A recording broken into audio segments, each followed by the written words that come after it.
Inside the Quest airlock, now NASA astronaut Anil Menon receiving his safer unit to the backside of his spacesuit ahead of today's U.S. Spacewalk 96. Jack Hathaway and Sophie Adno, NASA and ESA respectively.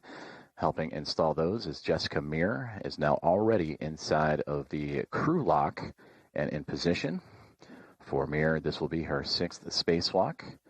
And for Anil Menon, this will be the very first of his NASA career.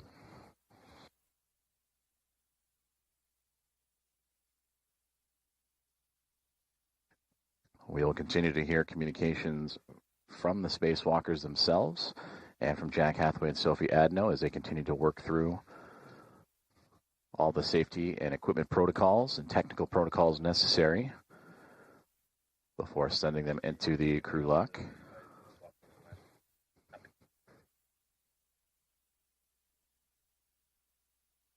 And once inside the crew lock, it will begin to depress, bringing the pressure down from what's inside the International Space Station down to the vacuum of space. And from there, the two NASA astronauts will venture out and begin today's spacewalk to again begin to install the hardware that will modify the station's 3B power channel and prepare it for the future installation of an International Space Station rollout solar array.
ESA astronaut Sophie Adno continuing to work on what is the left-hand side of NASA astronaut Anil Menon in preparation for today's spacewalk outside of the International Space Station. Jack Hathaway floating into the foreground.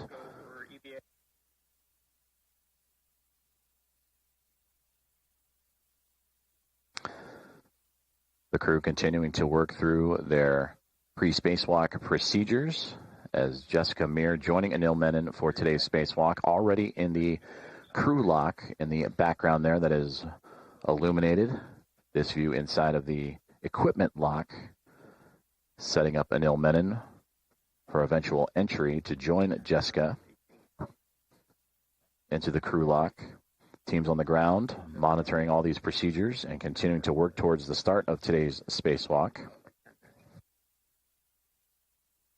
So far, everything has been on time for both the crew and team here on the ground as pre-breathe procedures have been worked through. Medox canisters to scrub carbon dioxide have been installed. The safers have now been installed with Jessica first and now Anil as they position him. Feet to head is the positioning inside of the crew lock as Jack Hathaway moving some of the equipment necessary for today's spacewalk to allow Anil Menon to float his way in and join the International Space Station commander.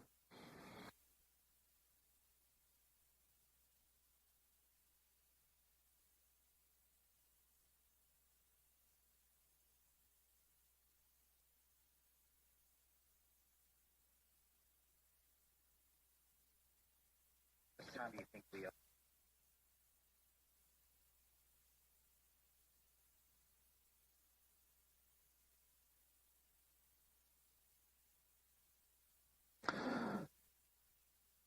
Say 10 to 15.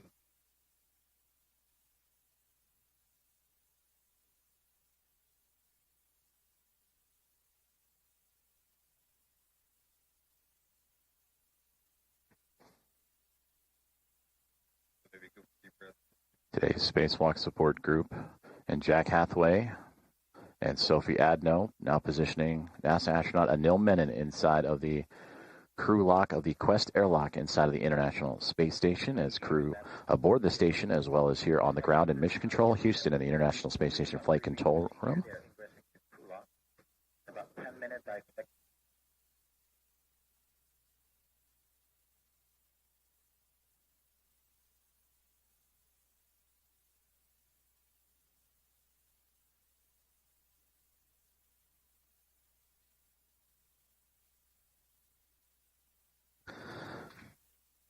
Now both astronauts have entered or egressed the crew lock of the Quest airlock with the necessary tools and equipment needed for today's spacewalk to again install hardware that'll help modify the station's 3B power channel and prepare it for the installation of the International Space Station Solar Array, or IROSA. And both the IROSA for 3B and the 2A power channel will arrive on a future cargo flight that'll happen later this year on NASA SpaceX's 35th Commercial Resupply Services mission.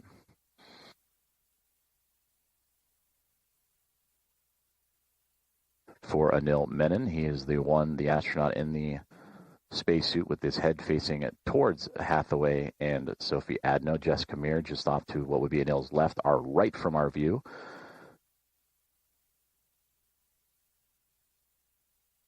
Once they are properly positioned and continue to go through their spacewalk procedures, the hatch will close. The go will be given for depressurization of the crew lock, in which it will drop to about 14.5 pounds per square inch, similar to that of sea level here on Earth, to the vacuum of space. We'll also receive the official start time of today's spacewalk once both Jessica Meir and Anil Menon's suits have been turned on to battery power.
Back inside the International Space Station's Quest airlock, we welcome you for today's live coverage of U.S. Spacewalk 96 as NASA astronauts Jessica Meir and Anil Menon prepare to exit the orbiting laboratory and perform the installation of hardware that will modify the station's 3B power channel and prepare it for the installation of a future International Space Station rollout solar array that'll be completed on a future spacewalk. These two astronauts are currently inside of the crew lock portion of the Quest airlock, being assisted by Sophie Adno on the bottom right in the turquoise teal shirt, and Jack Hathaway of NASA helping support the two spacewalkers today. For both Adno and Hathaway, they have supported so far every spacewalk, U.S. spacewalk, that has been on the International Space Station since their arrival as a member of NASA SpaceX Crew 12 back in February. And that is also where Jessica Meir would arrive on station, and the current International Space Station commander. She is preparing for her 6th EVA of her career, the 3rd this mission, and over her career, 36 hours and 6 minutes out in space. And for Anil Menon, he is on his first flight to the orbiting laboratory, arriving just this past July 14th, as a member of Soyuz MS-29. So entering his 22nd day aboard the International Space Station.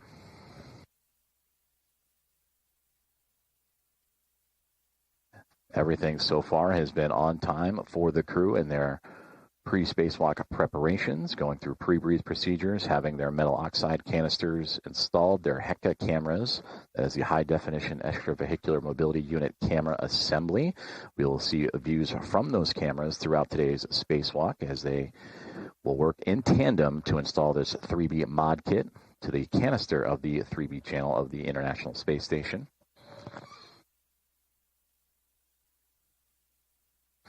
Teams here on the ground in Mission Control Houston continuing to monitor through these steps ahead of the start of today's spacewalk as they continue to communicate down and communicate with the astronauts, making sure everything and every procedure is checked off. From this point on, the hatch will close, and the teams on the ground, as well as both Jack and Sophie, will monitor.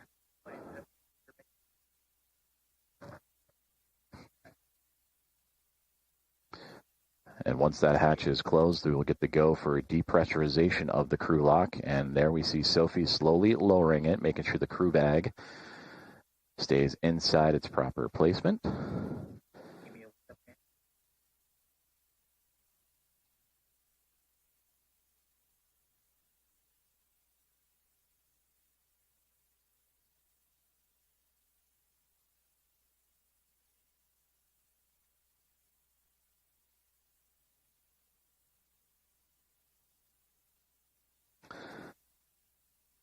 And with that, the hatch has been closed of the crew lock of the Quest airlock inside the International Space Station. We're on the other side of the hatch awaits Jessica Meir and Anil Menon of NASA, ready to venture out into space for today's spacewalk.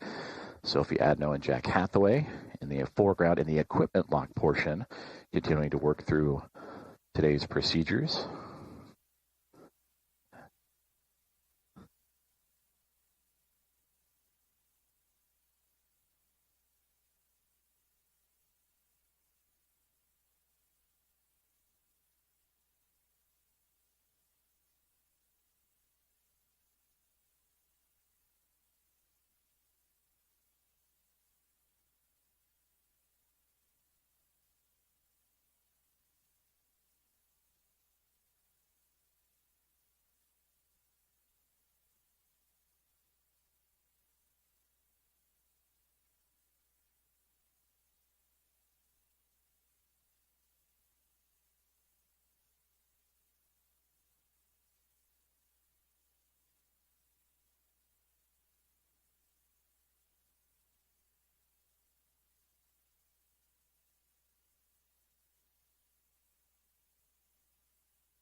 So for Jack Hathaway and Sophie Adno, officially closing the hatch of the crew lock, and again taking extra precautions and making sure everything is sealed up properly as the two astronauts, Anil Menon and Jessica Meir, are inside the crew lock, but also with a lot of equipment for today's spacewalk.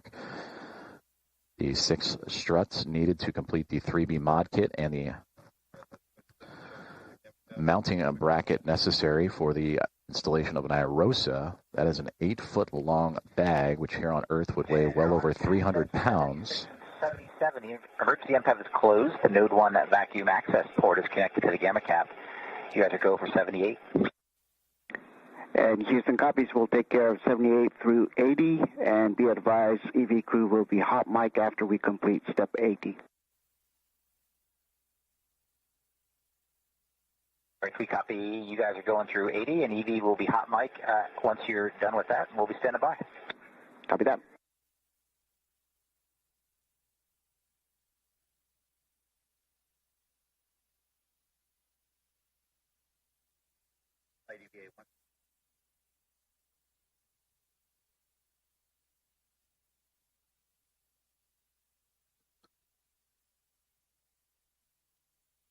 So inside the International Space Station, Jack Hathaway communicating with the teams here on the ground with Flight Director Ronak Dave and his Momentum flight team for today's U.S. Spacewalk 96, continuing to work through the step-by-step procedures ahead of today's spacewalk. On the other side of that hatchway is NASA astronauts Jessica Meir and Anil Menon, our two spacewalkers for today. 6th of the career for Meir, 1st for Anil Menon. And then as they continue to work through their procedures, we will hear communication from the crew as they continue to work through their checklist, but also the go for depressurization of the crew lock.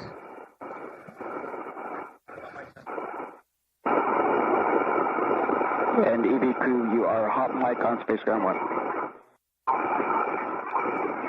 EV1, good morning, Hoshida-san.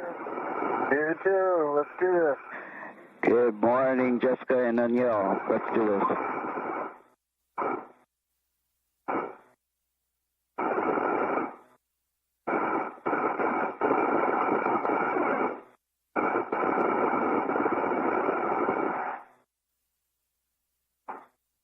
Just to make sure I'm on the same page as you, I think that means that you guys are done with 80 and you're ready for me to do 81.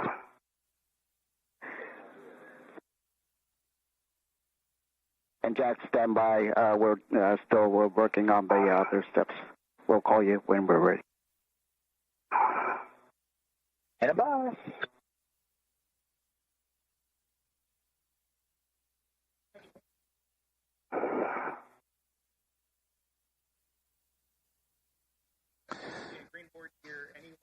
And we heard the first communications down to the ground of today's coverage from Jessica Meir and Anil Menon doing the comms checks with the team here in the International Space Station Flight Control Center. Meanwhile, Jack Hathaway and Sophie Adno continuing to work through their step-by-step procedures ahead of depressurization of the crew lock of the Quest airlock. Pick up in step 81, and in step 84, you have a go to perform the crew lock depress, repress, cue card, depress section.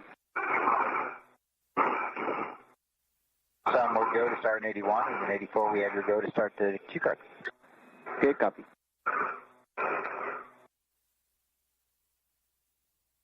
All right, EV2, I've got a couple steps for you to verify. You're not actually throwing any switches here, but just verify for me on the UIA that the depress power switch is in the off.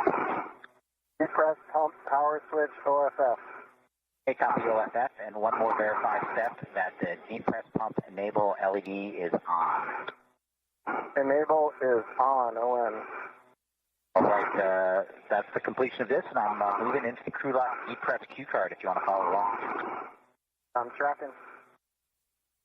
All right, step 1 on the crew lock depress cue card on the UIA, and they'll go ahead and take the depress pump power switch to on. Currently on.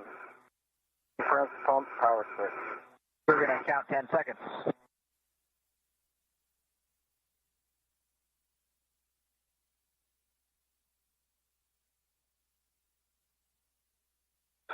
All right, that's a good 10 seconds. Step 2, you're going to take the depress pump manual isolation valve to open. You can expect to get an alert tone. Depress pump manual isolation valve open. All right, continue to monitor your suit P gauge, stays below 5.5, and if it hits 5.5 or greater, go ahead and let us know. Stop the depress and let us know if the gauge gets above 5.5. V1. 82.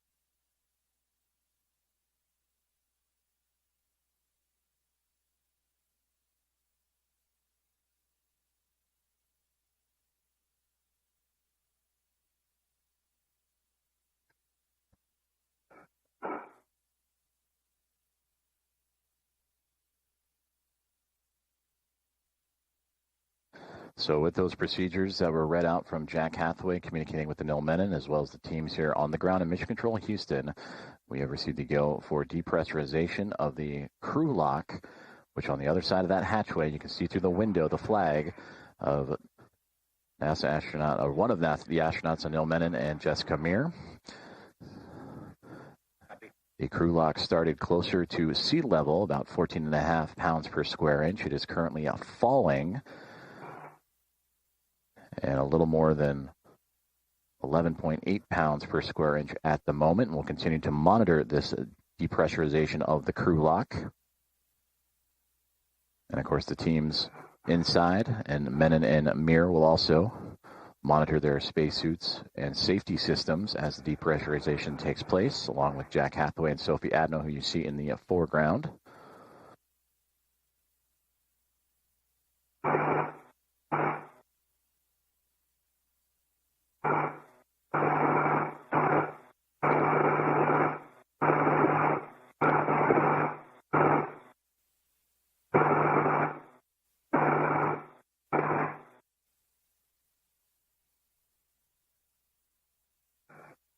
And again, depressurization of the crew lock is underway just shortly before the start of today's U.S. Spacewalk 96, now approaching 10 pounds per square inch.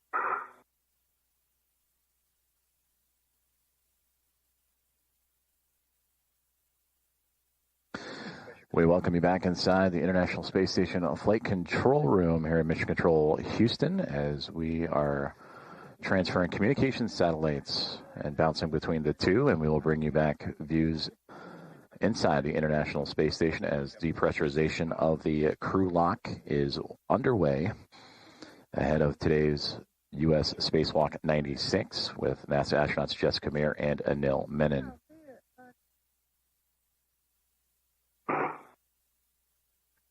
Flight Director Ronak Dave and his Momentum flight team you see before you, monitoring today's spacewalk. Flight Director Chris Dobbins joining in to his left. He will be the flight director for a future spacewalk, part of a busy month of August for the International Space Team and Spacewalk team. Stephanie Wilson, who just departed the screen, she will be the spacewalk communicator working with Jessica Meir and Anil Menon through today's procedures. And Jack's astronaut Aki Hoshide on the top part of your screen, he will be the CAPCOM or capsule communicator and relaying communications to the Expedition 75 crew that remains inside of the International Space Station. And as we return aboard the International Space Station itself, the depressurization of the crew lock continuing and now approaching 8.5 pounds per square inch as Jack Hathaway and Sophie Adno continue to monitor that depressurization.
Now approaching 7.5 pounds per square inch inside of the crew lock, where Jessica Meir and Anil Menon preparing for today's spacewalk and the installation of hardware to the 3B mod kit and mass canister aboard the International Space Station in preparations for the rollout of a International Space Station rollout solar array to help augment the power of the orbiting laboratory.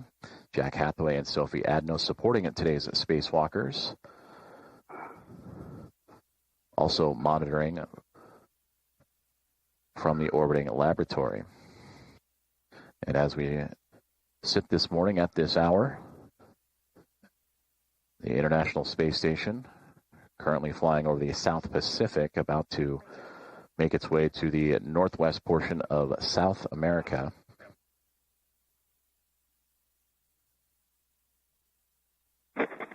Eric Houston on 1. We expect another 3 minutes until 5 PSI.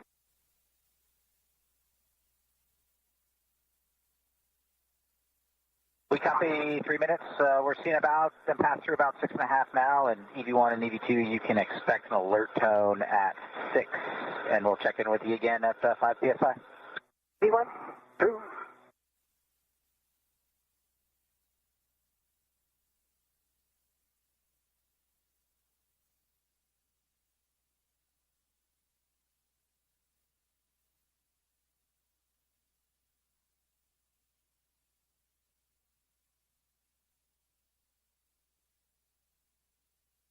Communications with Jack Hathaway and the team here on the ground inside the International Space Station Flight Control Room. And also relaying those comms to the 2 astronauts inside of the crew airlock as the depressurization continuing on. Now it's 6.3 pounds per square inch inside of that crew lock.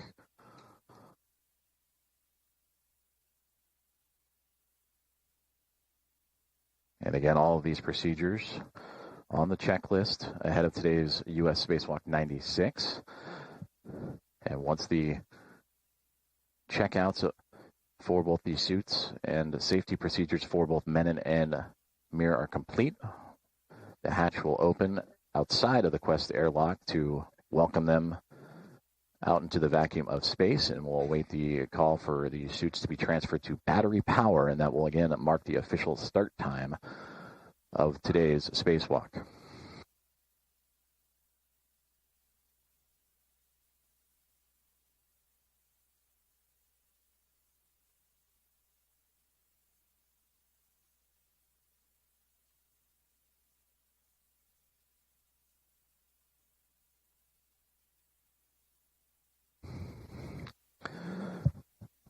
Now approaching 5.5 pounds per square inch inside the crew lock, which is on the other side of that hatchway you see before you. Sophie Adno and Jack Hathaway also monitoring from the equipment lock of the Quest airlock of the International Space Station.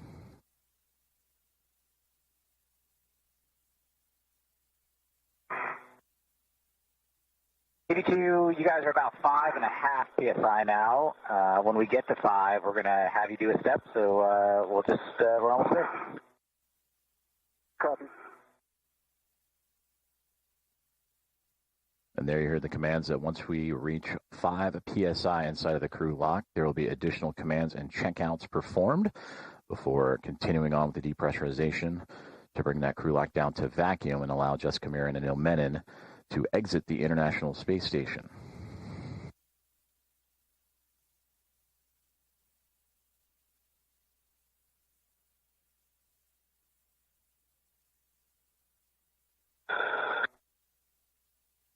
All right, to EV2, if you'd reach out and put your hand on the depress pump manual isolation valve and move it to the closed position, you'll get an alert tone. Depress man ISO valve is closed. We're just going to watch for a second, watch the pressure stabilize.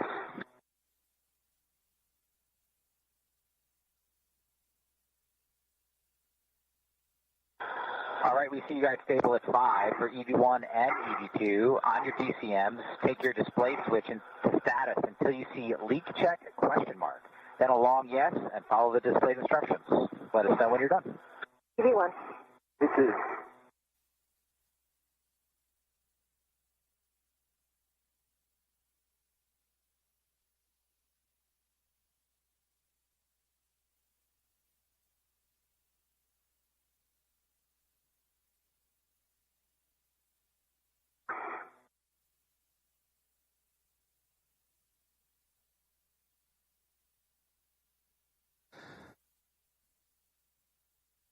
Right now, the crew lock continuing to hold stable at close to 5 psi, pounds per square inch, as Jack Hathaway and Sophie Adno working with NASA astronauts Jessica Meir and Anil Menon through today's checkouts ahead of U.S. Spacewalk 96, and of course monitoring from the ground as well and communicating some of these checkouts are today's U.S. Spacewalk 96 team.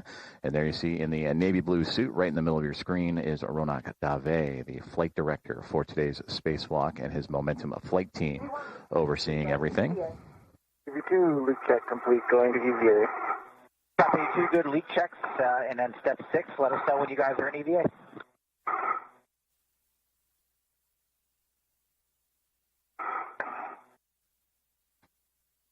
EV1, EVA. Copy, EV1 EVA.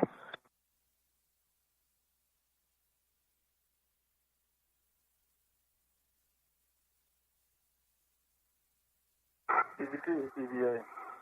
The EV2 EVA. And EV2, if you take the depressed pump manual isolation valve to open, you should get an alert tone.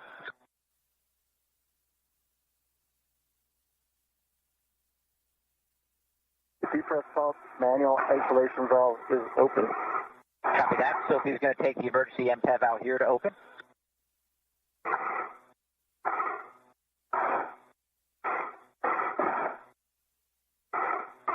All right, the emergency MPEV is open out here. Both of you monitor your suit P gauge, stay below 5.5, and let us know if it doesn't. EV1. EV2.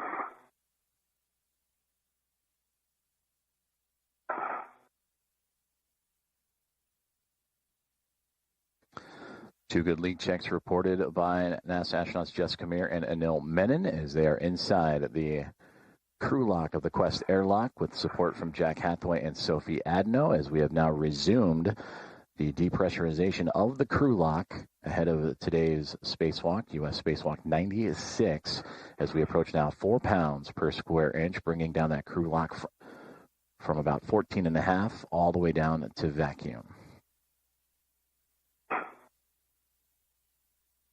And from here, we'll continue to monitor on the ground with the flight control team, the Momentum Flight, and Flight Director Ronak Dave. And stand by as we get ready to begin the official start of today's EVA. And again, that'll occur when the suits are moved over to battery power for both Menon and Meir. But at the current moment, the pressure continuing to drop inside of the crew lock, now approaching 3.5 pounds per square inch.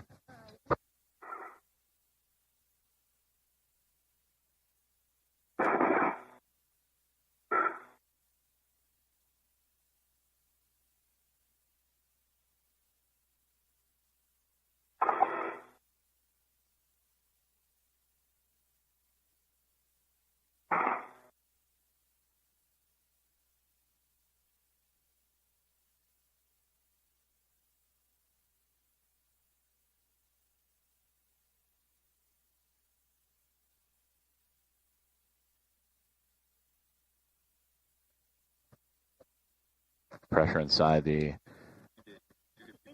crew lock continuing to fall, now approaching 3 pounds per square inch. All right, decreasing through 3.0 psi. Our next step's at 2.0 psi.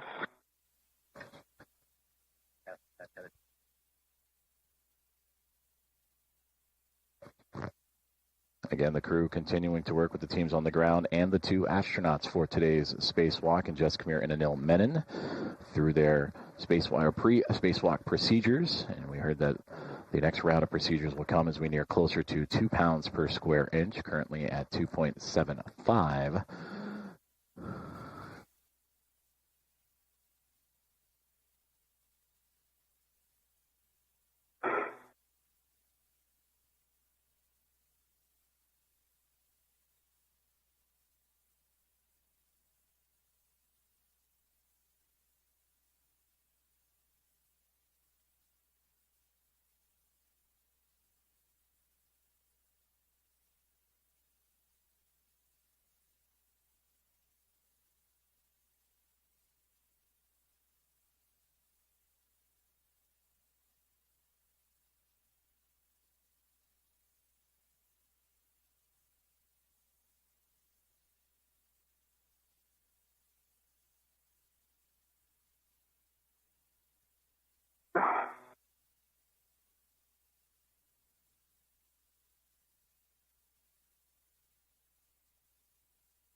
Again, we welcome you to the live coverage of today's U.S. Spacewalk 96 as depressurization of the crew lock inside of the Quest airlock well underway, now approaching close to 2.10 pounds per square inch, monitored on your screens by Jack Hathaway and Sophie Adno. 2.0 psi. If you'd reach out, put your hand on the depress pump manual isolation valve and move it to the closed position. Depress pump man ISO valve is closed. All right, we're looking at the pressure for a second or two.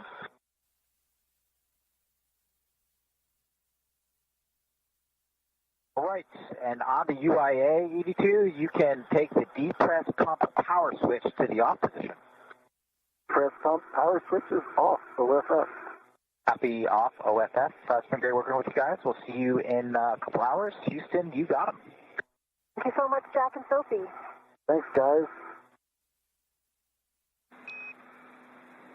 Good morning. Jessica and Anil, thank you, Jack and Sophie. We are ready for your initial tether configurations for egress. Good morning, Stephanie. I can start the tether config. I have my waist tether on my right side of my mini workstation, and I have the small hook on my right steering extender gate closed slider lock. I have my anchor hook also on my workstation. I can see that my green reel is unlocked. My yellow hook is on the green reel, that's gate closed slider locked. My red reel is unlocked, and I can see my green hook is on the red reel that is unlocked. I have Anil's anchor hook also on the red reel that is gate closed slider locked. I can see his green reel is unlocked. And I can see his yellow hook on his green reel, gate closed slider locked. And I can see his red reel.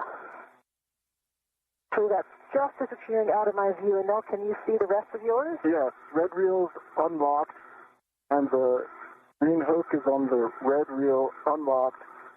Starting from my left steering extender, I see the small hook of my left waist tether. Closed lock, black on black. It's attached to the large hook of the airlock waist tether. Both hooks are closed lock, black on black. And that small hook goes to the airlock steering extender, closed lock, black on black. My right waist tether is attached to the D-ring extender, closed lock, black on black with the small hook. The large hook is unlocked on my NWF, and my red hook is on my right D-ring direct. It's closed lock, black on black.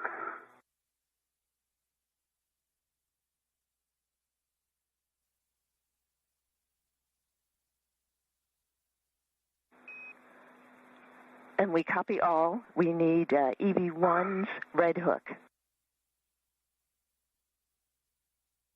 My red hook is gate closed slider locked on my right D-ring extender. Two good tether configs for EV1 and EV2. Thank you. When crew lock DPDT is about 0, EV crew expect an alert tone. E1. E2.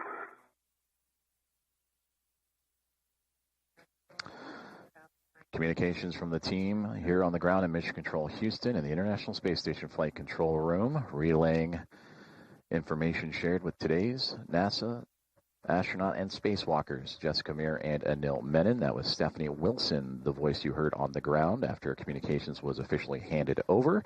And thanks to Jack Hathaway and Sophie Adno of NASA and ESA, respectively, for preparing both Menon and Meir for today's spacewalk.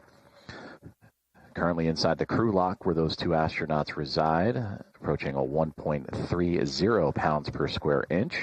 And the view you see right now, an external camera aboard the International Space Station looking at the Quest airlock.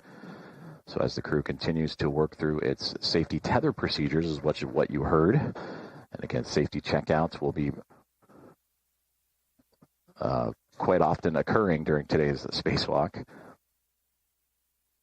But we will await the suits for both astronauts to be turned on to battery power, and that'll officially mark the beginning of today's spacewalk to install a mod kit on the 3B mass canister to set up for the rollout of an International Space Station rollout solar array to help augment the power of the orbiting laboratory.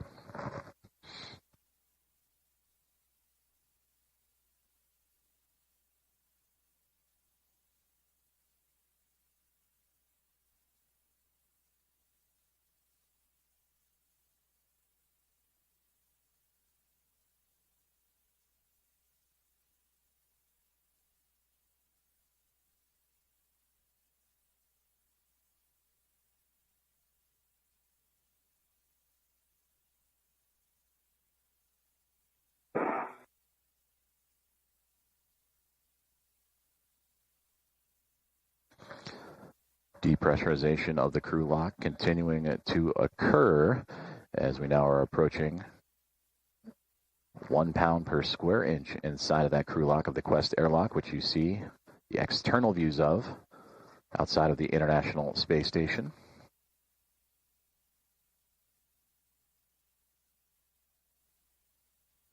Right now, the International Space Station orbiting 260 miles above the Earth, currently passing over the Atlantic Ocean. And we'll stand by and continue to monitor the falling of that pressure inside the crew lock, now about to hit 1 pound per square inch. And I'll wait for the calls to have the crew and Jessica Meir and Anil Menon switch their suits onto battery power. And then we'll begin the procedures to begin opening the hatch. And for Jessica Meir, that will begin what will be her 6th spacewalk of her career, her 3rd on her current time aboard the International Space Station. And for Anil Menon, this will be his very first venture out into space.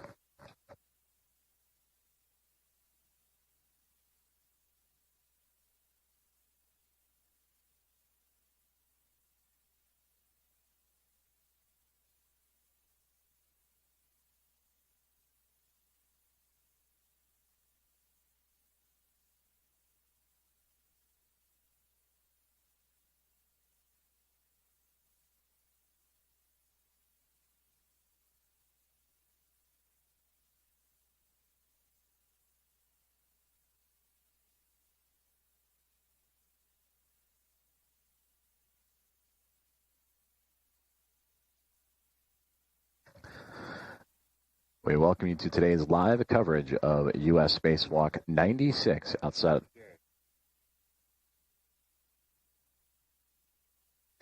of the International Space Station, featuring NASA astronauts Jessica Meir and Anil Menon as the depressurization of the crew lock continuing onward, now under 1 pound per square inch, 0.88 pounds per square inch currently is the depressurization moving forward. Everything so far in their pre-spacewalk procedures have gone by the book. With the pre-breathe, the install of the safer and Medox canisters, the crew moved from the equipment lock to the crew lock. Additional safety checkouts and procedures performed by both the astronauts themselves and their support groups, both Jack Hathaway and Sophie Adno aboard the International Space Station offering assistance, as well as the teams here in Mission Control Houston.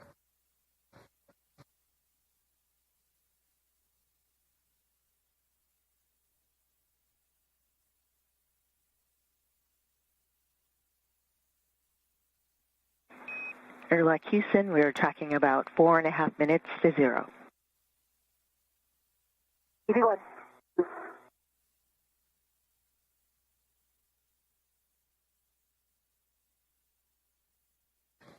And with that communication, the relay from Stephanie Wilson up to the crew is that they are now tracking about 4.5 minutes until that crew lock will reach 0, the vacuum of space. And we continue to monitor and follow along with the process. But again, next steps from here will be the crew moving their suits, their spacewalk suits, to battery power to begin the formal beginning of today's spacewalk. And then the go will be given to open up the hatch thermal covers and the hatch itself before beginning their egress to begin today's spacewalk.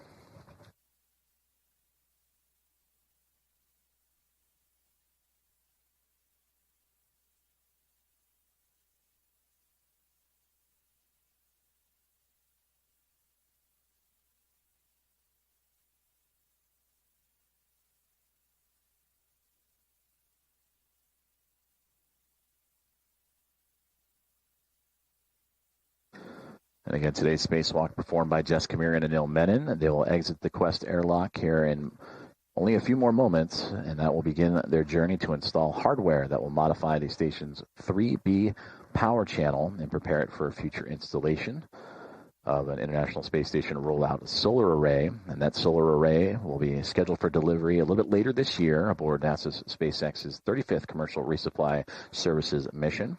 It will be the 7th IROSA and will provide additional power to support critical station operations, including its safe and controlled deorbit. Now, 2 minutes relayed to the pounds per square inch to reach zero, the vacuum of space, currently sitting at 0.68.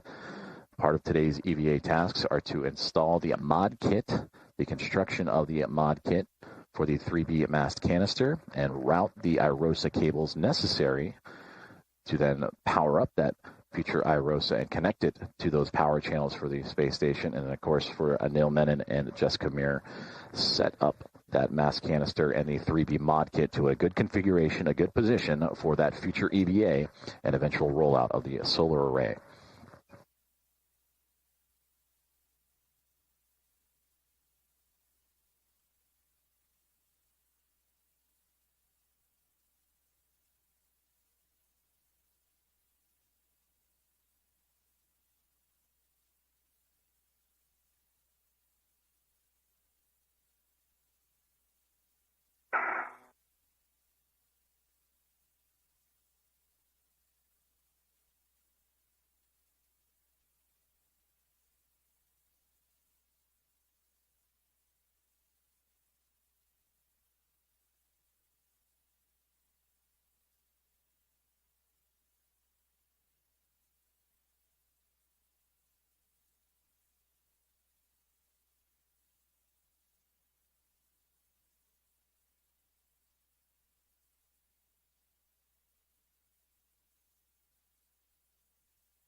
Continuing to monitor along the depressurization of the crew lock of the Quest airlock, which inside the view you see here of the Quest airlock is NASA astronauts Jessica Meir and Anil Menon, approaching 0.60 pounds per square inch as it is being brought down to vacuum.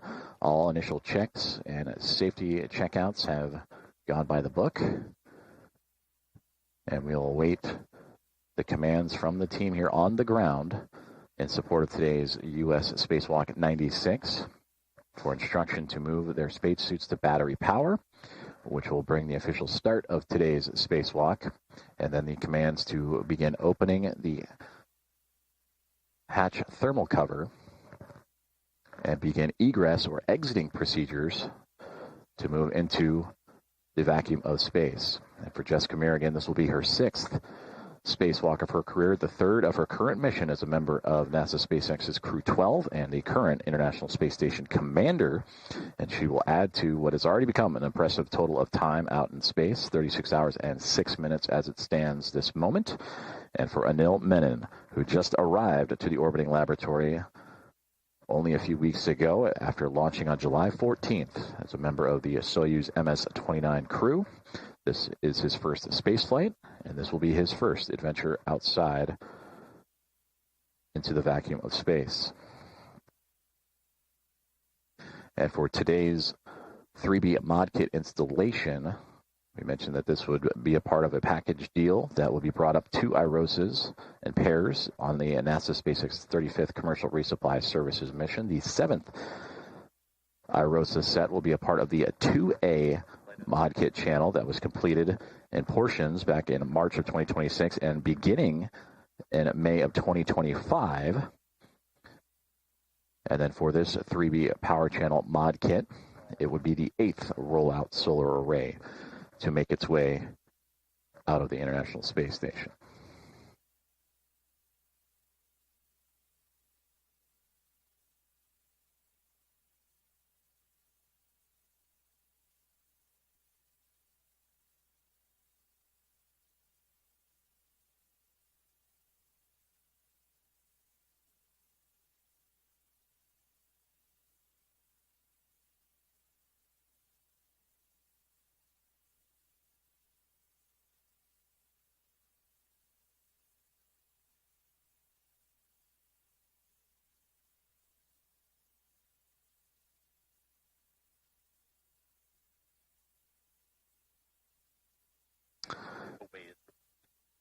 Now reaching 0.50 pounds per square inch, half a pound per square inch as it currently stands inside of the crew lock of the Quest airlock of the International Space Station.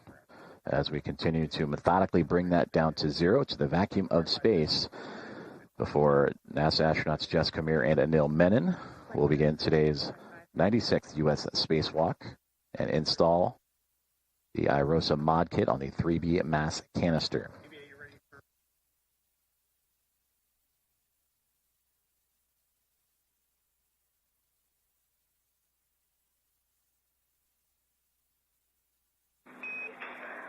Airlock Houston, we see crew lock P less than 0.5. We are ready for you to verify EV hatch gauge.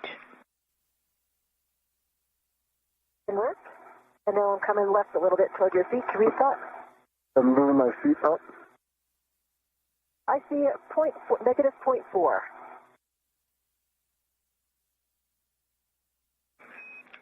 That is a good number. You have a go to open the EV hatch and stow it. Can work.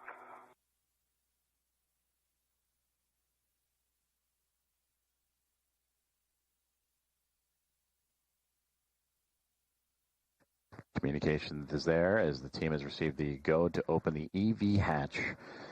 As Jessica Meir radioing down to the team here in Mission Control Houston in the International Space Station Flight Control Room. That is now in work as we are under now 0.20 pounds per square inch inside of the crew lock, and we'll await the call to hear that crew switch their suits to battery power, formally begin today's EVA or spacewalk extravehicular activity. And then from there, the views you see on your screen, the external cameras on board the International Space Station will begin to see movement and eventual exiting and egressing of the two NASA astronauts. Back a little bit toward you. Yes. I'm moving the pin bag out of your way to create space. Okay, the hatch is open. I'm just trying to slide it back to the hatch key. Yep. Okay, you should have more space for your feet. You have about a foot if you need to go a foot, body. Okay, I got the right position now. Got it. Thank you. All right, hatch is open.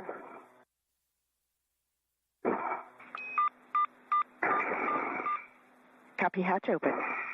For Jack and Sophie, take emergency MPEV to closed.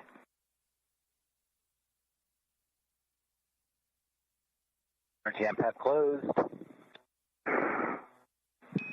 Copy that. That completes crew lock depress. Moving on to post depress. On your DCMs, take your power switches to bat. Stagger switch those. Expect in the warning tone. Okay, copy and work. And power that. 2, power is back. Take display switches to Pro to verify functional display.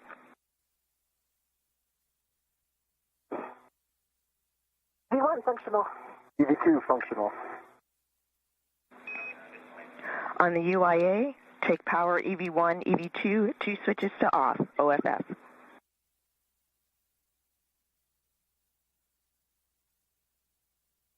EV1 power off. EV2 power off.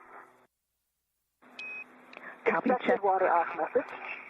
Copy expected water off message. Check power EV1, EV2 LEDs, 4 of them off, OFF.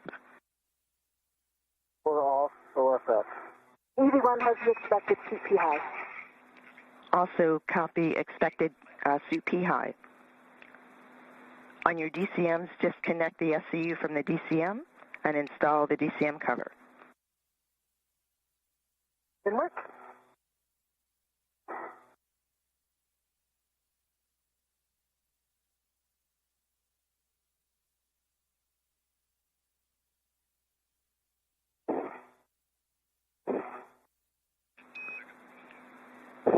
Ten seconds, 20-second handover.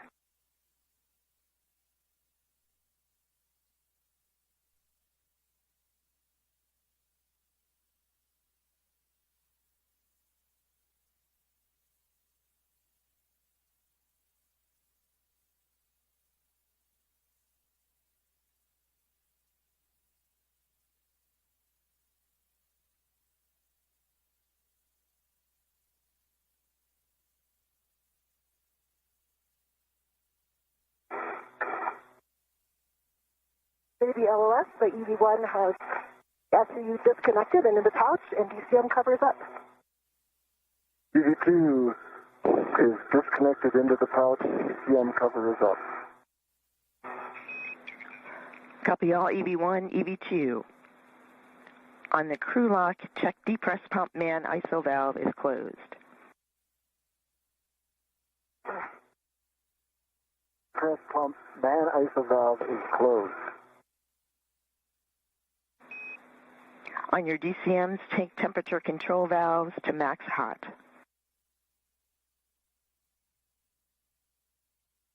Work.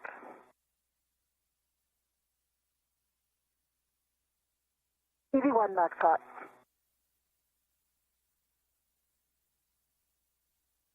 EV2 max hot. Take water switch to on.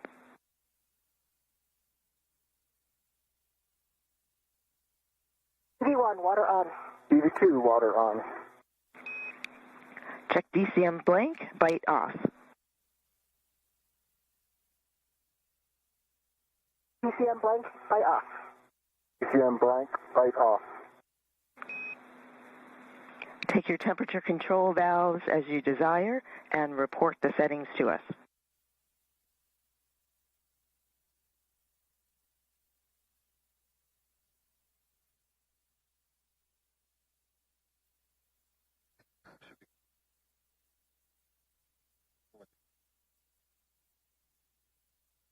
Thank you for joining us for today's live coverage of EV2 set at 7.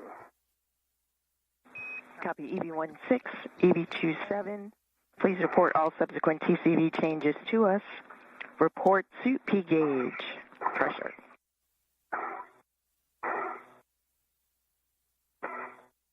EV1 4.2 on the 50 gauge. EV2 is 4.2 gauge. Copy 4.2 for both EV1 and EV2 on the suit P gauge.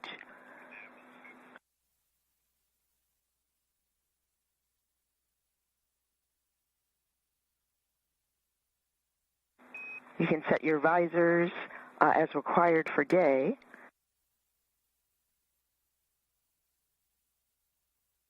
EV1.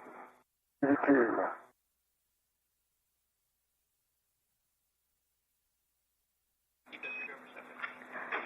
And we have good suit parameters on the ground. We will take the airlock VRIB step also from the ground. That completes post-depress. Jessica, we are ready for you to open the hatch thermal cover. Release the hook from the magnetic plate D-ring. Attach the hook to the stowage tether point and cinch the strap until snug. Confirm 6 lines visible. Okay, copy, and work. And we again welcome you to today's live coverage of U.S. Spacewalk 96. We're just a couple of moments ago at 7:33 a.m. Central Time, 8:33 a.m. Eastern. The suits to NASA astronauts Jessica Meir and Anil Menon have been switched on to battery power. They just completed their post-depress checklist that you heard in communication with Spacewalk communicator Stephanie Wilson, you see on your screen here, sitting next to Flight Director Ronak Dave. So again, the official start time of today's Spacewalk, 7:33 a.m. Central Time, 8:33 a.m. Eastern, as the International Space Station was flying over Germany. You can egress the airlock and turn on your HECA. Good work.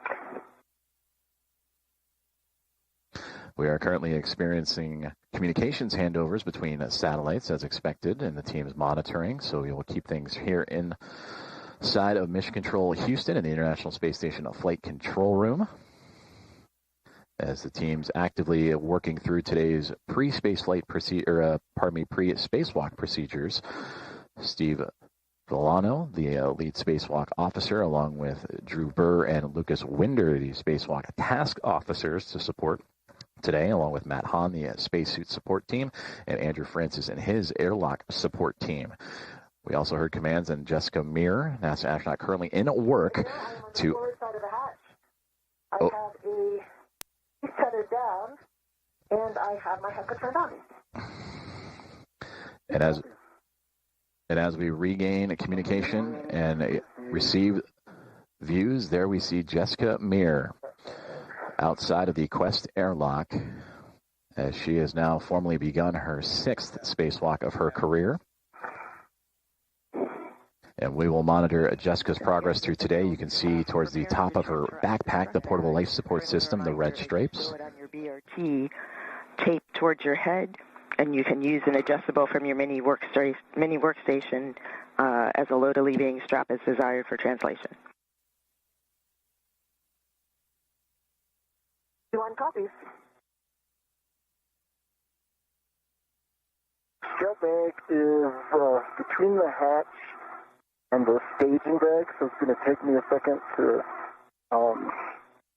try to free that. Okay, take your time. I'm getting my BRT ready.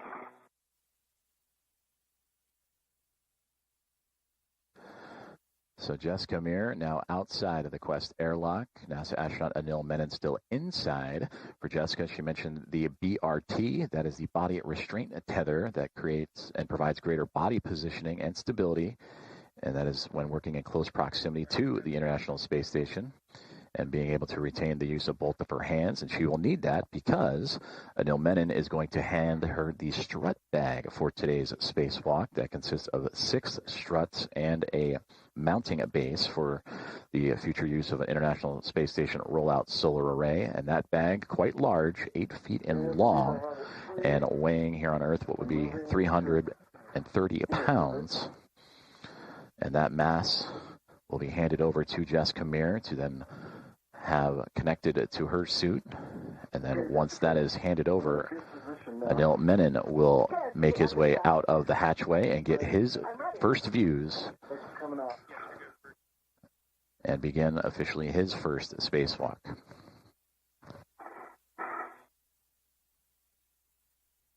Stand by there. I'm going to try to rotate to the handle side. The handle yet.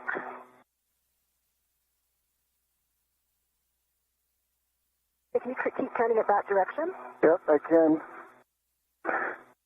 Okay, I've got my hand on the handle. Okay.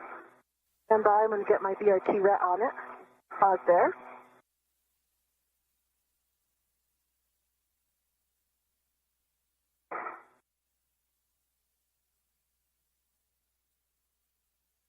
Okay, I have my BRT ret on it.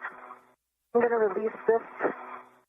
Have the ret side actually. I do have the release. I can easily release the ret if you'd like me to. You can go ahead. I have it retted. That is released. Okay, copy. I'm going to pull it out a little bit more. Okay, hold it there.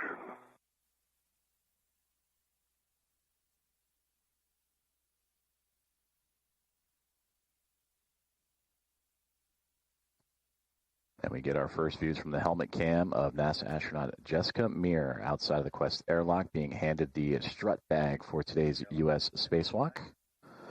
Being handed over to her from NASA astronaut Anil Menon. And you can see those body restraint tethers attached to the side of the space station. And there in the background, you can see the solar array wing and the Northrop Grumman NG-24 vehicle and cargo craft attached to the station. And again, that strut bag, quite large, 8 feet long, weighing over 300 pounds, that has now been handed over to Jessica Meir.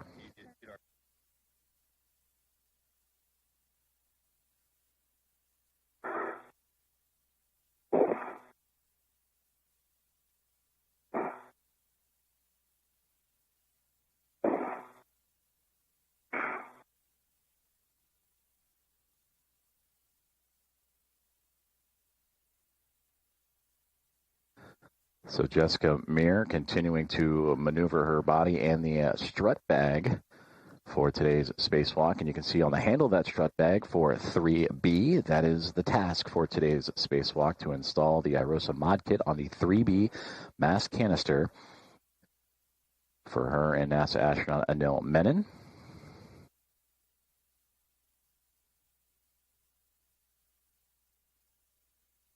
Got the adjustable, and I'm putting that over to my mini workstation for some extra maneuverability.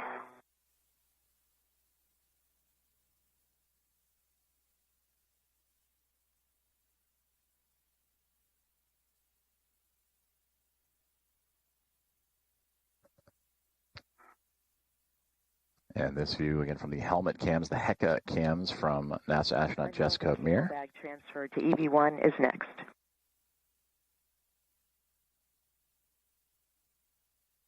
No copy. In place.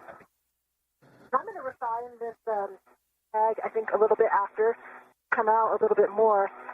I like the position I'm in right now to receive the cable bag. Okay. My handle's coming out first. And give me some station coordinate directions to get it to you. Wait, stand by. I'm going to get a rep.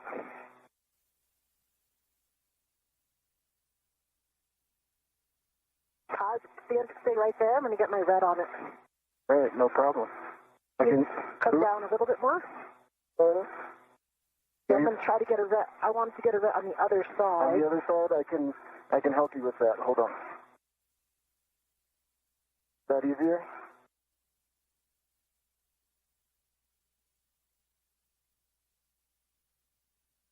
Handle feature with you.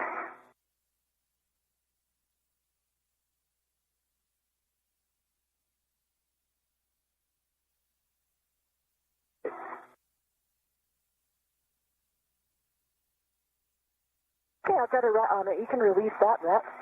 Okay.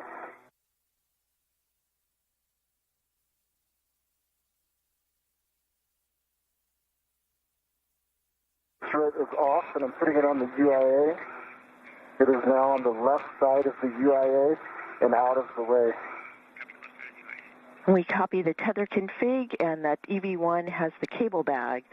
EV2 for met rate, we would like you to pause a couple minutes in the airlock before egressing.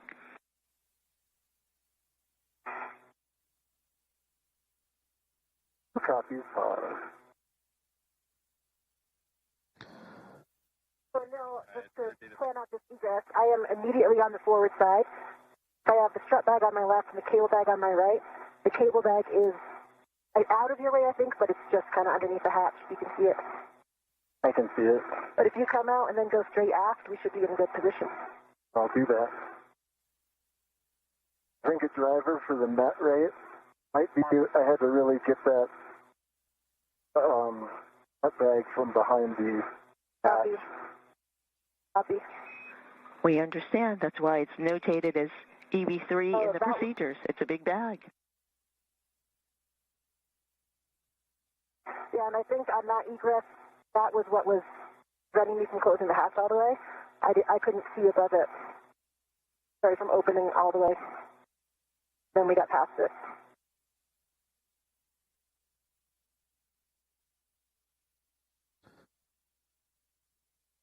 NASA astronauts Jessica Meir and Anil Menon working through their procedures as we are now 15 minutes into today's spacewalk, U.S. Spacewalk 96.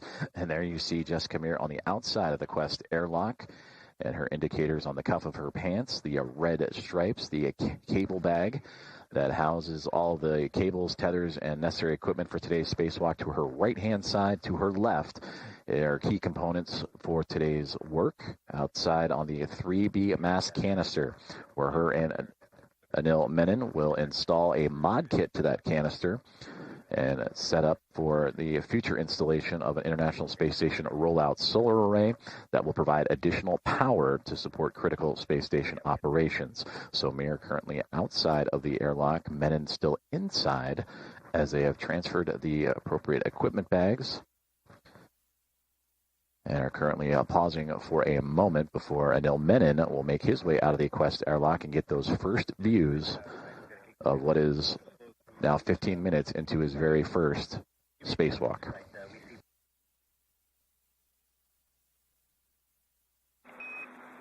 EV2, nice work on the pause. We show good met rates continue. You have a go to egress the airlock. Please go to egress.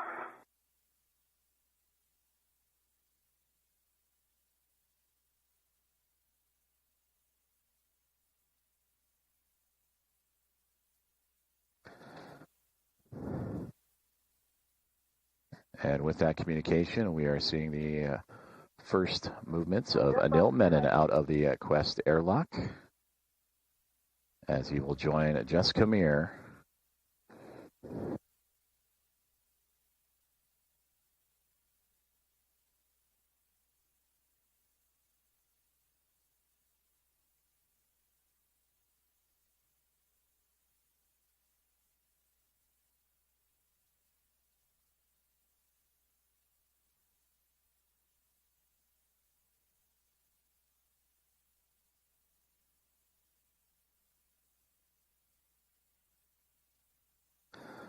So now both Menon and Meir have exited the Quest airlock. Meir, with the red stripes on her cuff of her pants, closest to this camera view, and Anil Menon just on the other side to her right, as they will continue to maneuver into position.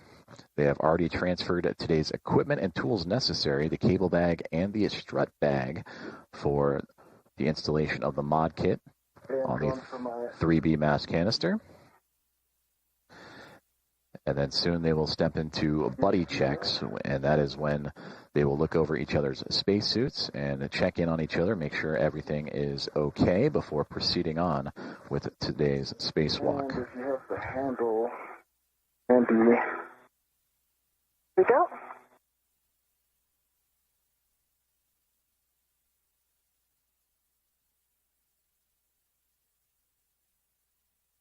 So the official start time of today's spacewalk, 7:33 a.m. Central Time, is when the suits were transitioned over to a battery power, and we are now 19 minutes into U.S. Spacewalk 96. Once you get a red on it, you can release that. Okay, my red is on it, and it's on my BOT as well. Okay, I can't reach my right now, so you can push it to me, or you can get it off. I think given this position, I'm going to rotate towards you. Okay, I see it. Stand by right there.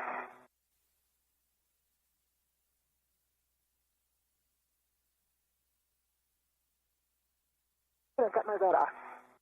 Thank you for the help.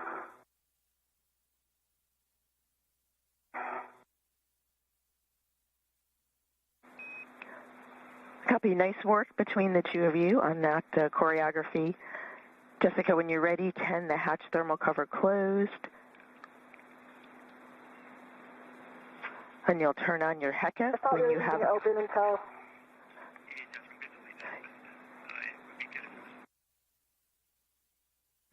Okay. You just want it partially closed? Yes, it's just a partial tending it in the closed direction. Okay, copy, inward.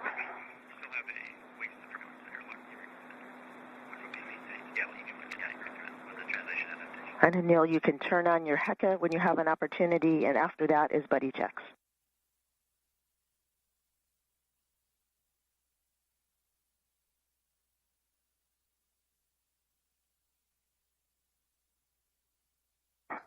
Bill's HECA is on. Copy.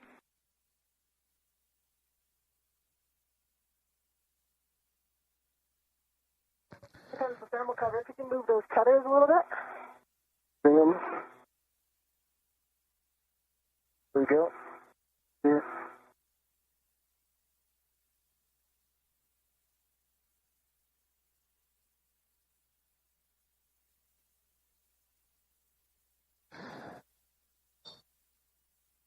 The tandem of NASA astronauts Jessica Meir and Anil Menon have now successfully exited the Quest airlock and are closing the thermal hatch cover.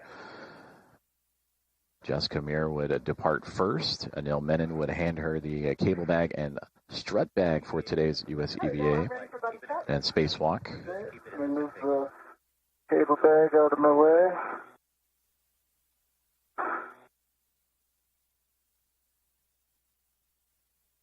Ready for buddy check. Okay, I'm looking at you. I see that your green HECA light is on. Your lights are not on yet, so you can go ahead and turn those on. I see 1, 2, 3 taps. And I see both of your safer handles are down. Okay. I'm looking at you. I see 1 green light. I see 2 tabs up. And can you roll to your left? Can you... Sorry? Other way. And I the two handles down. Okay, and I have a dry hop, and I'm going to give a baseline glove check. Gloves look nominal. I have a small black smudge on the middle finger of my left hand, on the tip. I've got dry hap and two good gloves.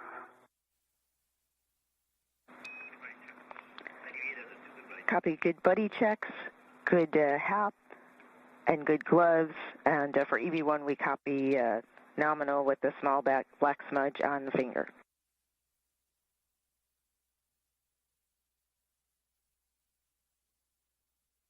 Okay, and the thermal cover is not going to stay closed with the tether coming out there. Do you want us to try to get it closed again?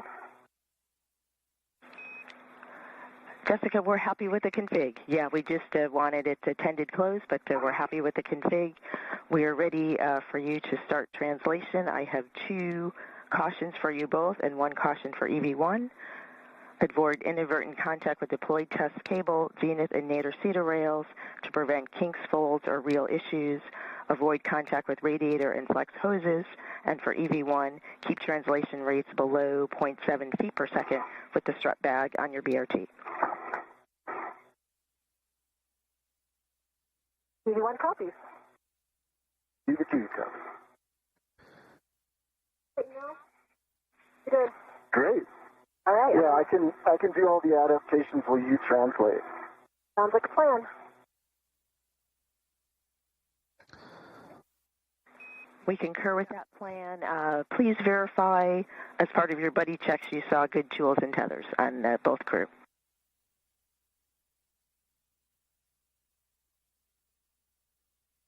Confirmed. The tools and tethers on Anil. And a reminder, we've got our slingshot here, so all those wheels are in the middle. I don't see any twists that we don't need. Concur. Good tools and tethers. Hey, copy.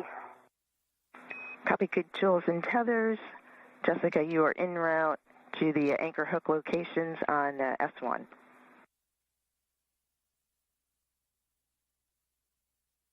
V1.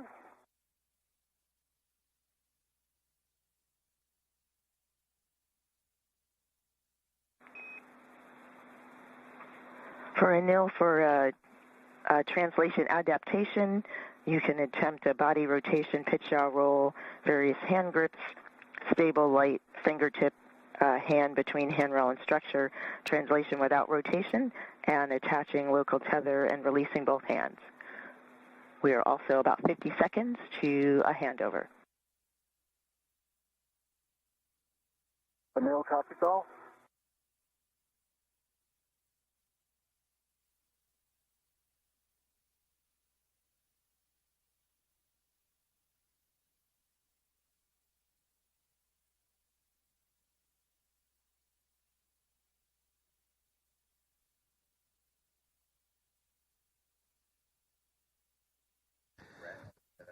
Side-by-side views of NASA astronaut Jessica Meir and Anil Menon as they have just recently completed their buddy checks after exiting or egressing the Quest airlock, successfully handling over the tools. Some of the procedures they went through is to make sure their tethers were attached properly, their safers were in a good setup, and also their HAPS, the helmet absorption pad, the safety device developed by NASA, to address any possible risks of water inside the helmets. Everything went well. As we now welcome you back inside the International Space Station Flight Control Room, where the team's on the ground continuing to monitor the progress of today's spacewalk, as we are now 26 minutes, 20 seconds, and counting into today's 96th U.S. spacewalk.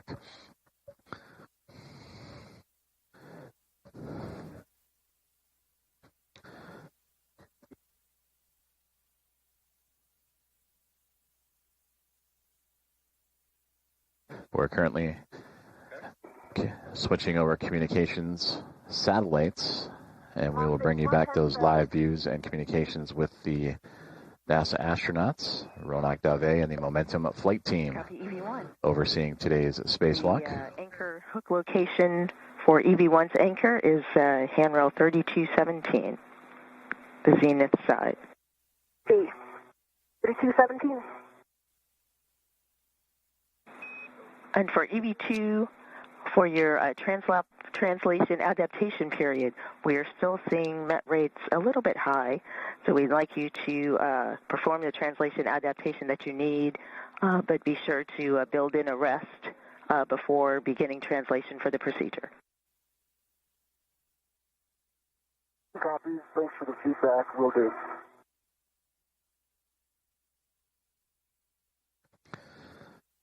As we return to views from the helmet cams of NASA astronauts Jessica Meir and Anil Menon. This is Jessica Meir's camera as she is translating across or moving around the International Space Station in preparation for receiving additional equipment necessary for today's spacewalk to install the 3B at mast mod kit on the 3B at mast canister. The International Space Station currently in an orbital nighttime, so the cameras aboard the spacesuits are now on as the space station now crossing over the Indian Ocean, about to pass over the west coast of Australia at 266 statute miles above Earth.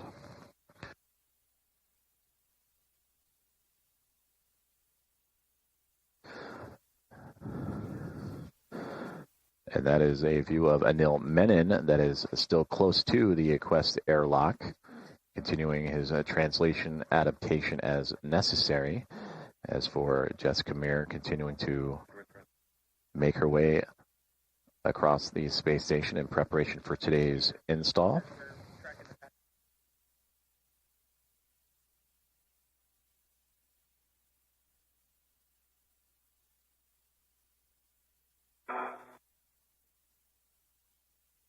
And side-by-side views, there you see Anil Menon and his helmet cam looking back into the International Space Station in the Quest airlock on the right-hand side. As for Jessica Meir on the left, continuing her movements across the space station. As the two will be working in tandem today to install that 3B mast, or the mod kit to the 3B mast canister.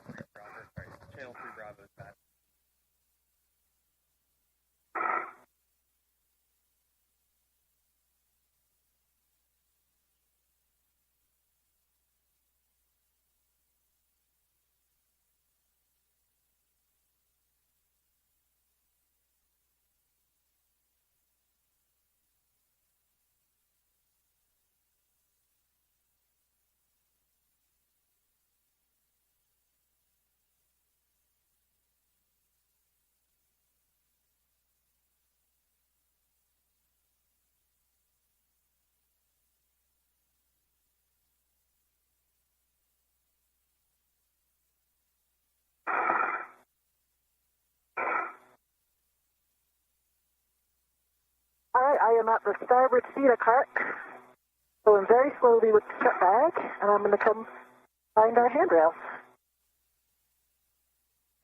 Copy, EV1.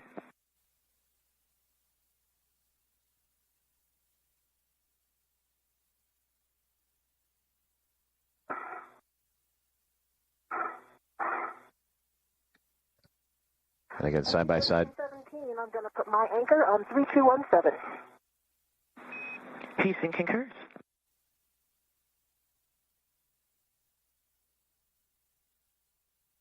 My anchor hook is on 3217, gate closed, slider left. We copy, Jessica. Good load path for EV1.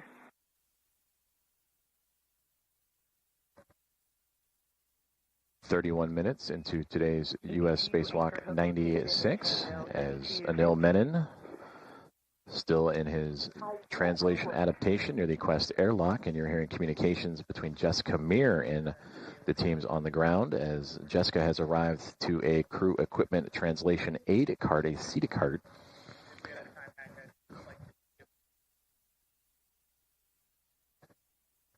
We'll be ready for him to get And those carts that Jessica has arrived at is offering a method to help translate or help move large pieces of equipment.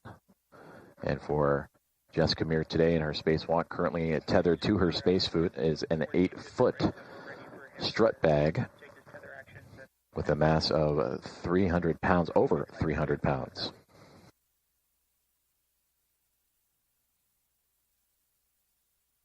EV2's anchor hook is on 3215. Gate closed, slider locked.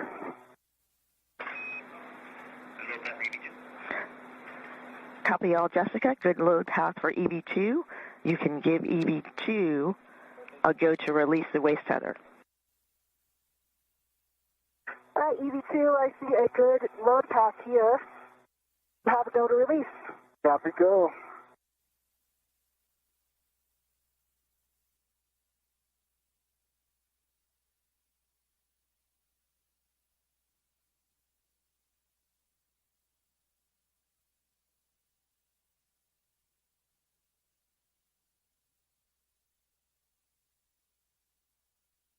Stephanie, do I have a go to continue my translation starboard?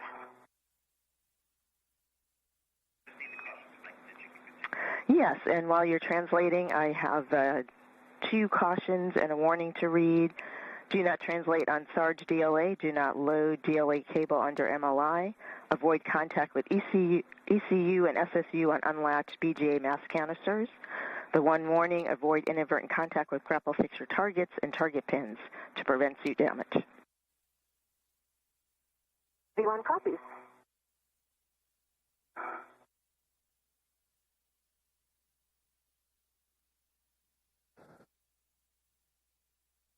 .5 minutes into today's spacewalk as we get side-by-side views of the helmet cams of Jessica Meir and Anil Menon. Closing the thermal cover. Thank you.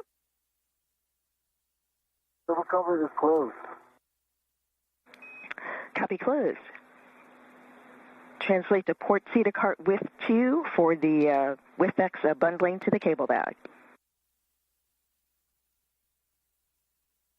CETA port translating now. V2.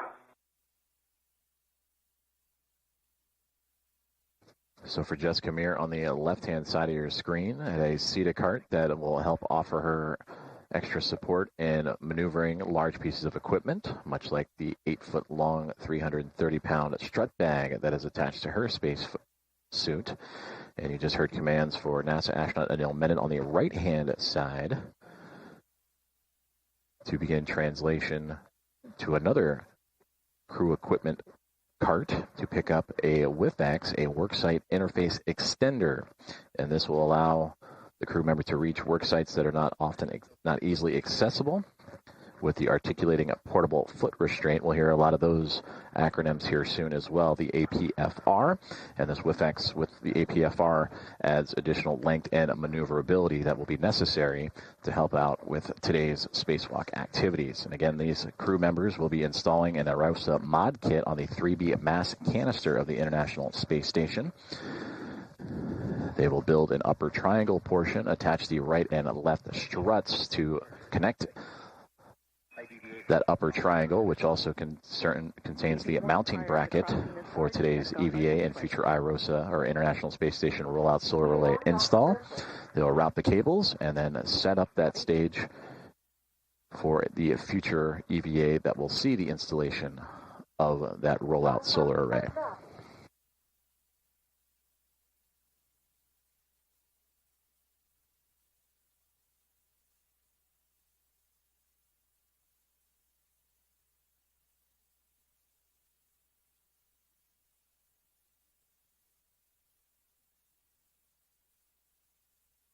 EV2 is at CETA rail. Copy EV2. And for EV1 for translation at S4, follow the keel side non-radiator edge. There is an optional fair lead on the non-radiator side of the grapple fixture. Per your preference, you are en route to your green hook location on X6, on S6, handrail 2042. Copy all.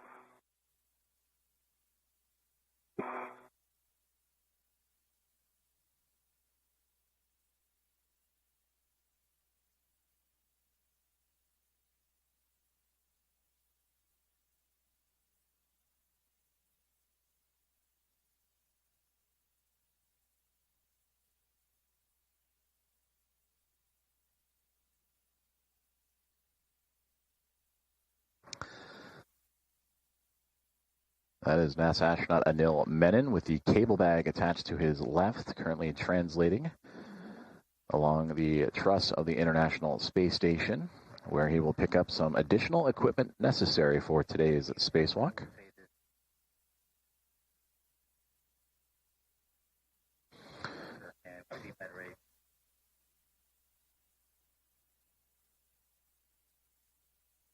EV2 is at the CETA cart. Copy EV2 at the CETA cart.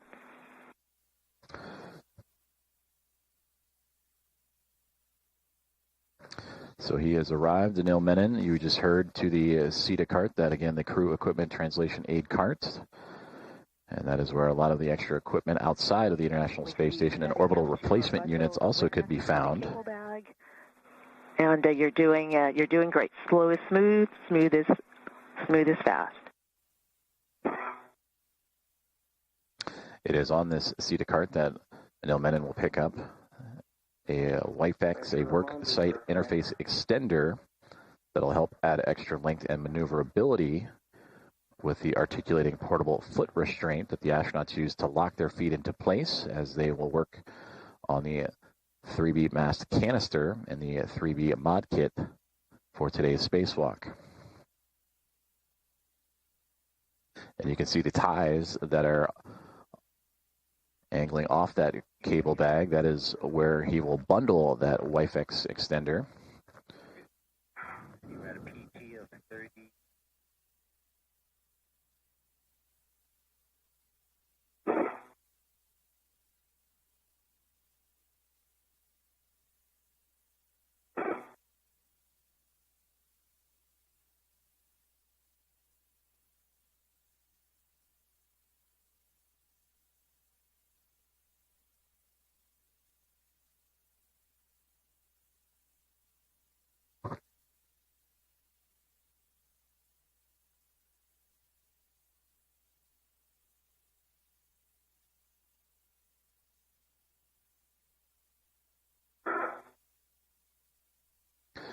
A view from the helmet cam of NASA astronaut Anil Menon, as that is the worksite interface extender that he is currently manipulating and maneuvering, that he just removed from the CETA cart.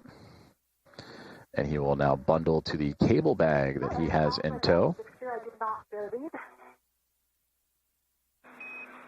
And we copy, per your discretion. And by bundling, he will take those wire ties that are attached to the cable bag to secure it before maneuvering any further in today's spacewalk tasks.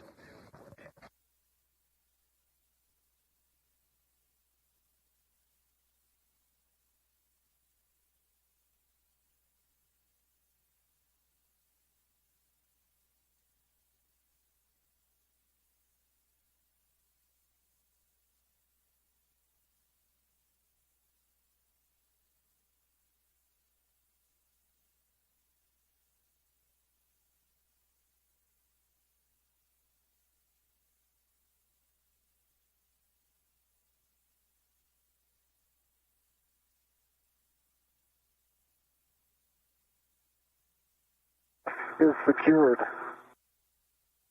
The extender is secured. We copy. You have the your bundle of joy now, the WIFEX bundle to the cable bag.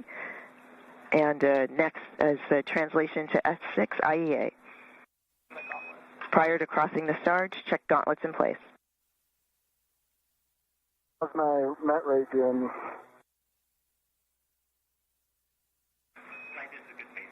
And this is a good pace here. You're doing a nice job.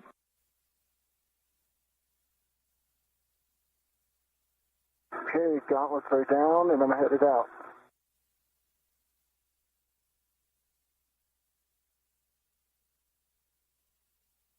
I'm at 2042, Stephanie. I'm working on my green hook.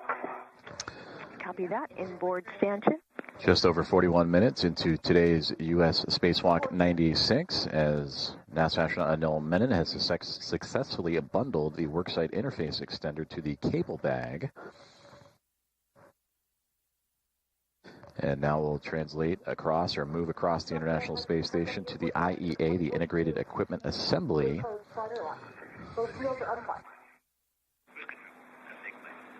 Copy. Good config. Nice job. Next, stow the strut bag on the outboard non-radiator corner of the IEA using handrails 2045, 2071, and 2070. Tape towards the mass canister. I'm headed there. Handrail towards the center of the IEA.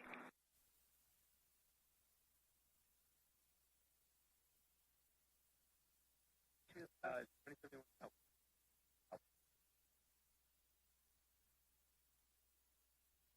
will be very happy to go to strut bag. Yes, you also have an opportunity to drop your bundle of joy.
All right, EV2 has passed the MT, and it's 1,000 times easier than in the pool. Roger. Copy all.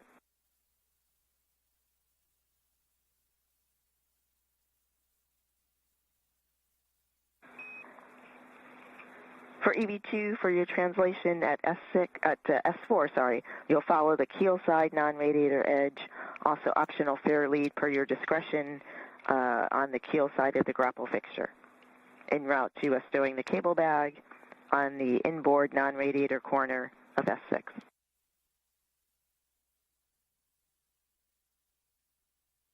Copy, non-radiator side. Optional fair lead, EV2 copy.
"45 minutes into today's U.S. Spacewalk 96 as NASA astronauts Jessica Meir and Anil Menon continue preparations for the construction of the 3B mod kit, the mass canister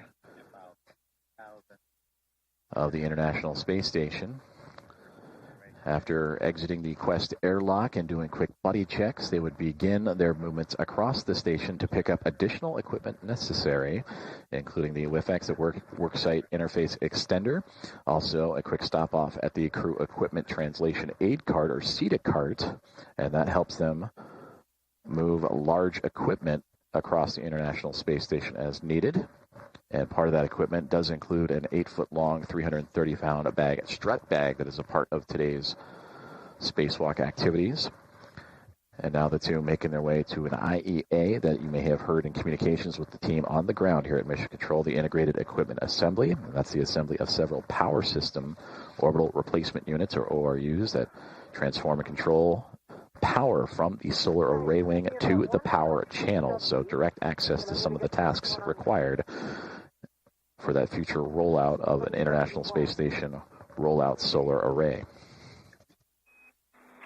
We copy. That hook on 2071 is the large, small, adjustable large hook. Large, small adjustable on 2071.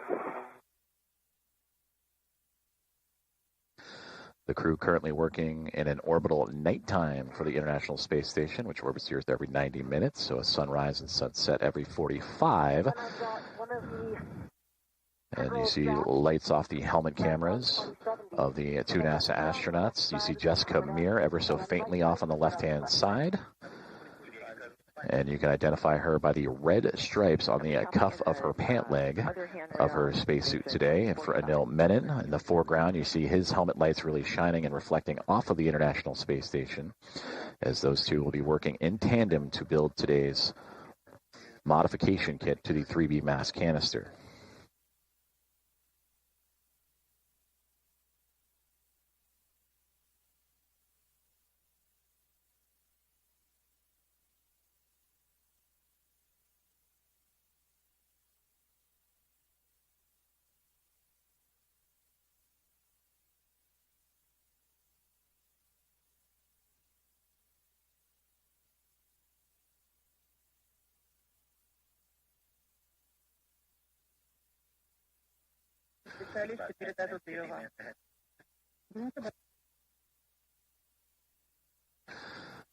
Now 48 minutes into today's U.S. spacewalk, as you continue to see Anil Menon and Jessica Meir, two NASA astronauts, continuing their preparations for the installation of a modification kit to the 3B mass canister.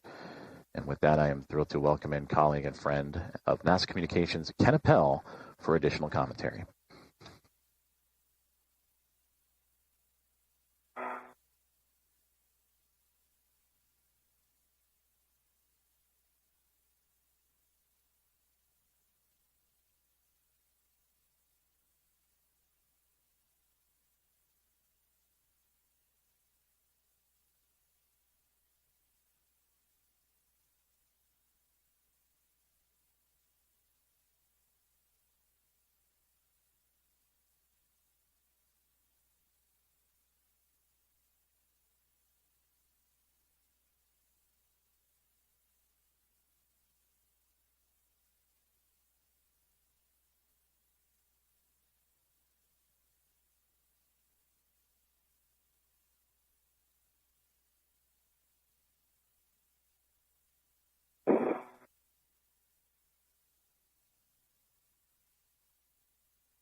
All right, Jessica, I'm here.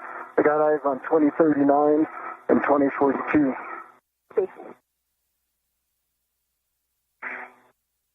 Those are good handrails for EV2 for the cable bag.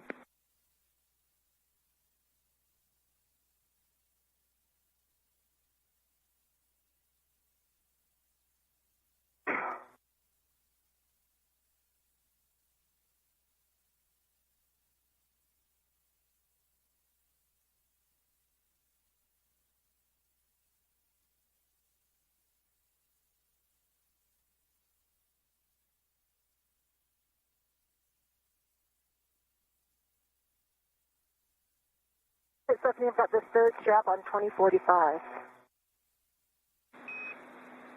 Copy, third strap 2045. Nice work stowing the strut bag. At your convenience or when you're ready, we'll take a glove, hap, and gauntlet check. We also would like to check that your HECA green light is on. Click this way, I can check. I see my green light. Light is on. And I have a dry hap. And still no change to gloves.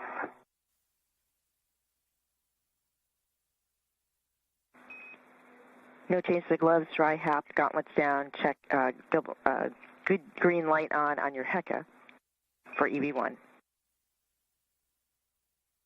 Okay.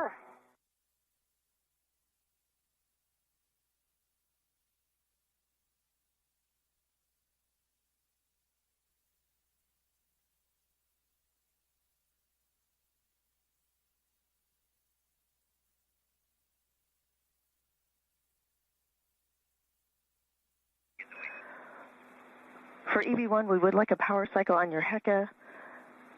Anil, as you work to stow the cable bag with the handrail towards the center of the IAA, we'd like you to take a few-minute pause.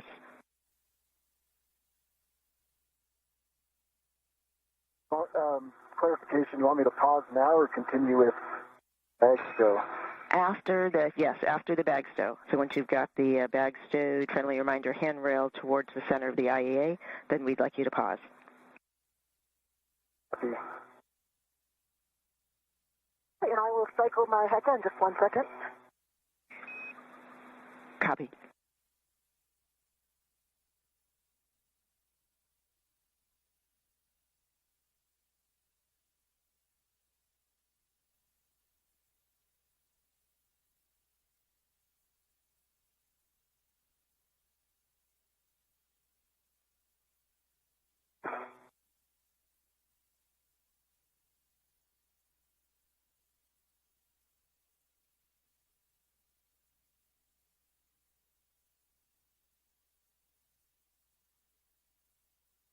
HECA is off, and I need to wait a certain number of seconds to just right back on.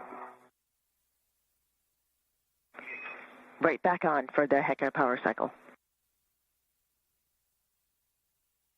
Back on, and I see a good green light again. Copy. Thank you.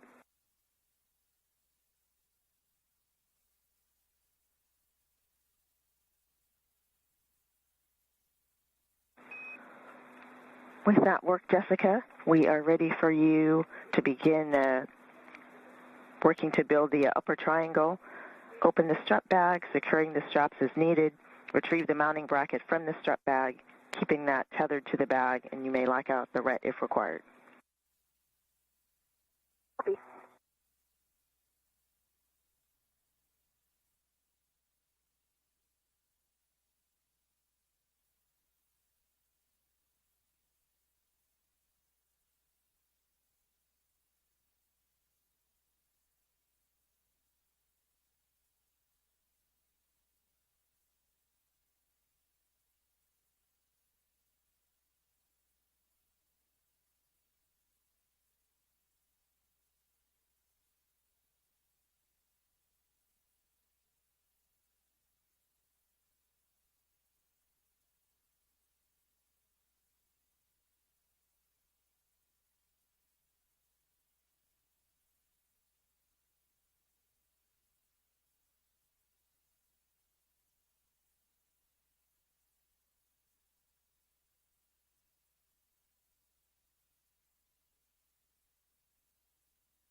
My cable bag is fully stowed.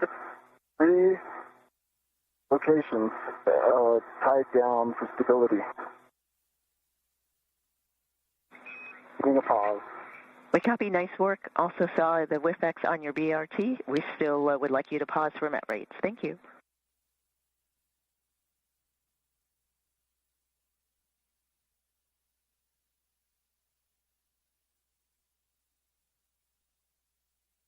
I'm going to increase my TCV during this pause. We'll report. Copy.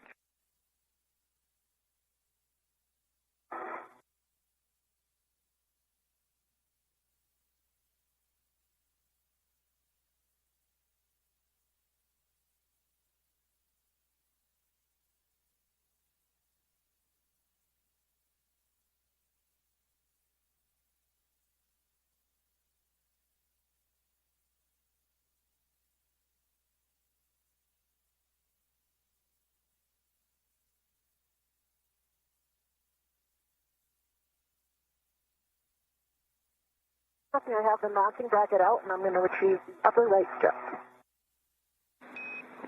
Copy. Upper right struts under straps 3 and 4. Work.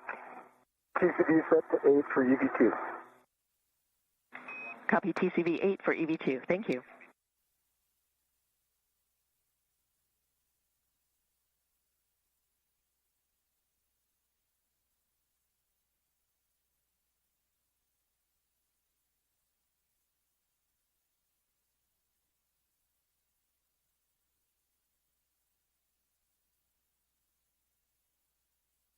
Stephanie, just for feedback from the team, when I do something like install an APFR, I'm going to try to do it a little bit slower.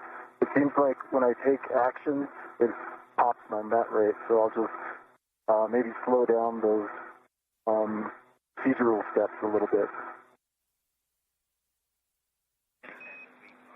And we copy, Anil. We think it'll stabilize as you ingress the APFR and work throughout the EVA. We're just trying to be conservative with the pacing.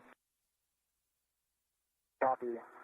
Let me know if that hypothesis is accurate. Else I'll just continue doing as I'm doing until the APFR with your pauses. And your hypothesis is correct.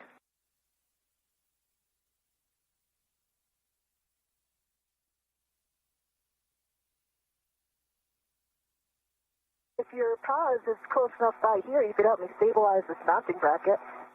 But up to the team on what they want to do there.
Stephanie, I don't know if you caught that. Do you want me to help Jessica stabilize the mounting bracket while paused?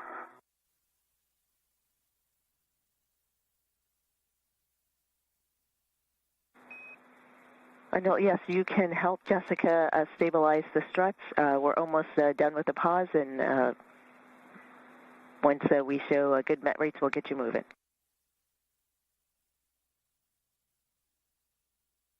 Still want the help, Jessica?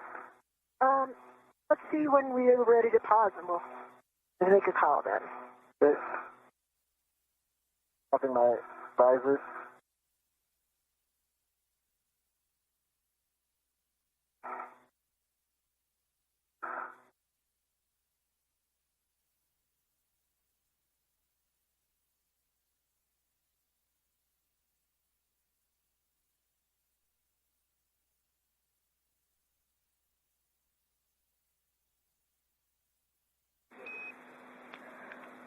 For Anil, we show good met rates. We're ready for you to translate to your green hook location, S6, handrail 2029.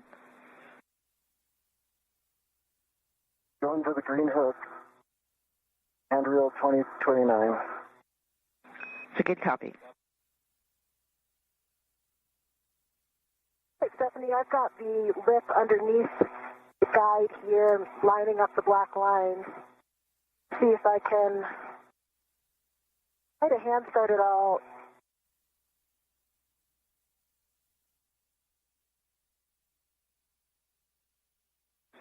Jessica, we copy. And Anil, as you translate, there are 3 cautions.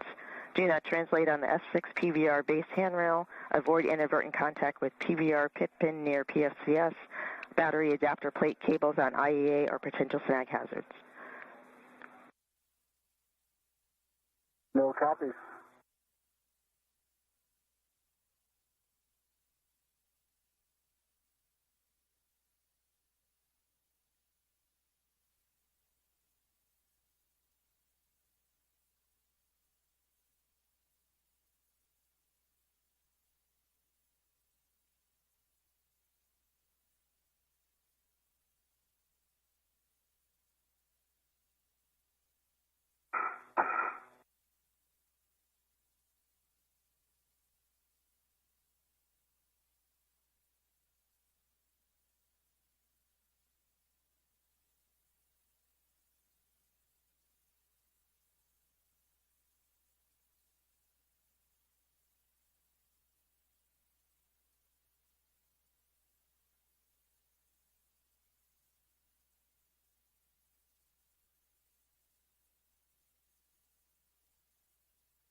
I'm just pausing for tether cleanup. We copy.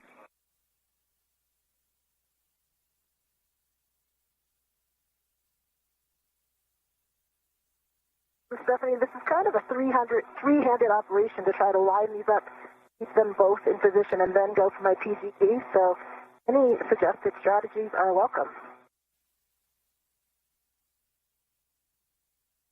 I'm right here in case you need to pivot now.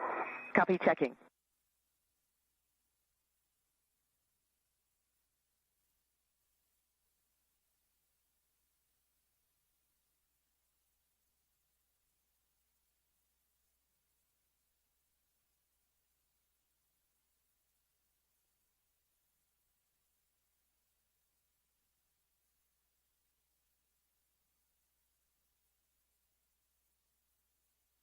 The other thing is, Jessica, once I get the APFR install, I'll eventually be able to help them too.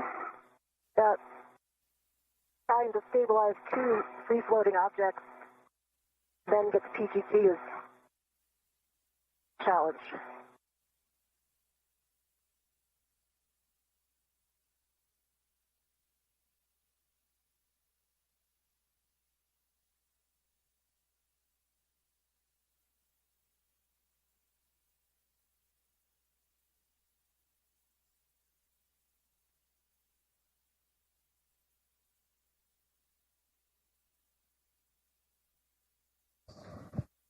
This is Mission Control Houston, and if you're just joining us, we're covering U.S. Spacewalk 96 that began at 7:33 a.m. Central, 8:33 a.m. Eastern this morning.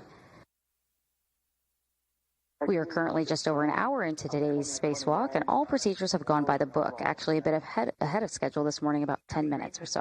2029 reel unlocked. Also double check on the outboard. Today's spacewalk prepares the 3B power channel for the future installation of new rollout solar arrays. Once installed, the arrays will provide additional power to support critical station operations. That handrail is not. NASA astronauts Jessica Meir and Anil Menon, who you see on your screen, are currently assembling the upper triangle, which is the first portion of today's construction. Translating to F. This assembly consists of the IROSA mounting bracket and two struts that'll connect to the 3B canister.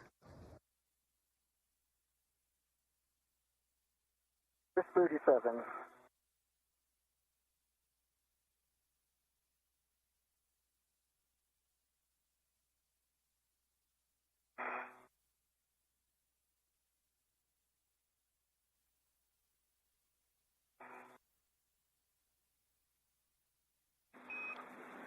For Jessica, for help stabilizing the two parts of the upper triangle, the mounting bracket and the upper... Live view on your screen of NASA astronaut Anil Menon. Try to clamp the mounting bracket with the upper strut, hold it together and pinch it in that way. You also might be able to use tethers from the either adjustables or tethers in the bag to hold the mounting bracket in place as you're working to align the upper strut with it. I've got it aligned now, so I think I'm in a pretty good spot to get my PGT. So I can take PGT settings. PGT settings, Bravo 3, clockwise 2.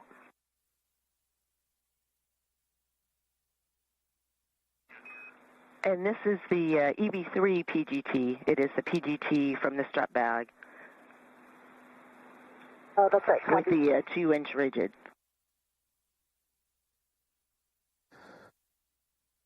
So as you just heard, that we are over an hour into today's U.S. Spacewalk 96, an hour and 7 minutes to be exact, as NASA astronauts Anil Menon and Jessica Meir have maneuvered into position to today's work site, the mass canister, to start construction of the 3B mod kit on that same mass canister. The upper triangle is the initial stages of that construction, which includes the mounting bracket for the future International Space Station rollout solar array, and then two upper struts, and when angled together will create that triangle with the point connecting to the mass canister that will, a mounting bracket that will attach to the mass canister. and then they will move into constructing the right and left struts to further secure this modification kit to the International Space Station. And with this view, you see the teams working in tandem together, and you had a great view there. And then now in the hands of Jessica Meir, who in this view looks like she is upside down, but we can identify her due to the red stripes on her pants and backpack of her spacesuit, the portable life support system. She has the pistol grip tool, or PGT, the powered drill that will help assemble today's struts to the mounting bracket and attach it to the mass canister. 3 clockwise 2. Bravo 3 clockwise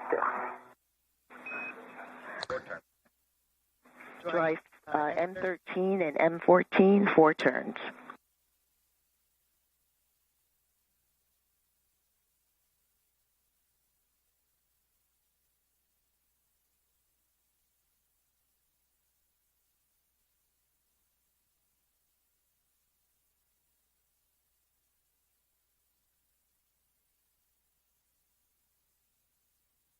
Actually, looks like I was successful in getting a hand start on M13, probably about a half a turn.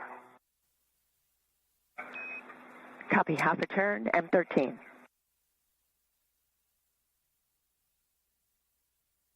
See, I'm at whiff 37.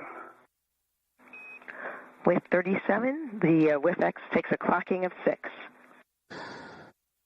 And there you see in action the pistol grip tool securing one of the upper struts to the mounting bracket. The mounting bracket, the more vertical portion in Jessica Meir's left hand, the strut portion that will go from the bracket to the mass canister on the right hand side, and using that pistol grip tool to start securing the pins and bolts as they continue to work through procedures to build again the upper triangle. And a part of this construction consists of 6 struts. You have the 2 struts that'll help build this triangle, but you also have the right struts, a mid strut and a lower strut, and then also mirror that on the left-hand side, a mid and lower, so 6 in total. That will be needed to construct this modification kit to the 3B mast canister.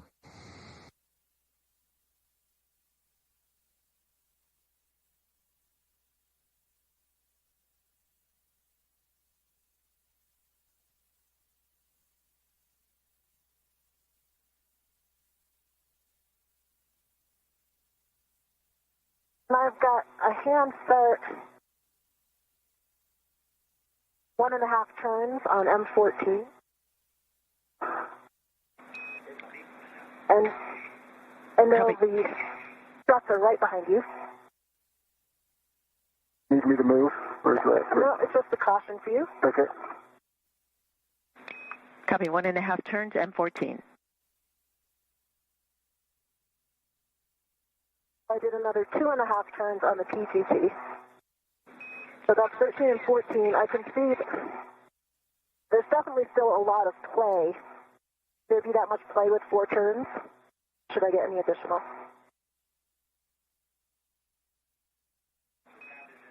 This is as expected. We copy a 4 turns total on M14. And verify the tab is in the groove. Tab is in the groove, and I can no longer see the first black line. We copy, that's a good config. Next, retrieve the left upper strut from the bag. Copy left upper, and that'll be center pad first.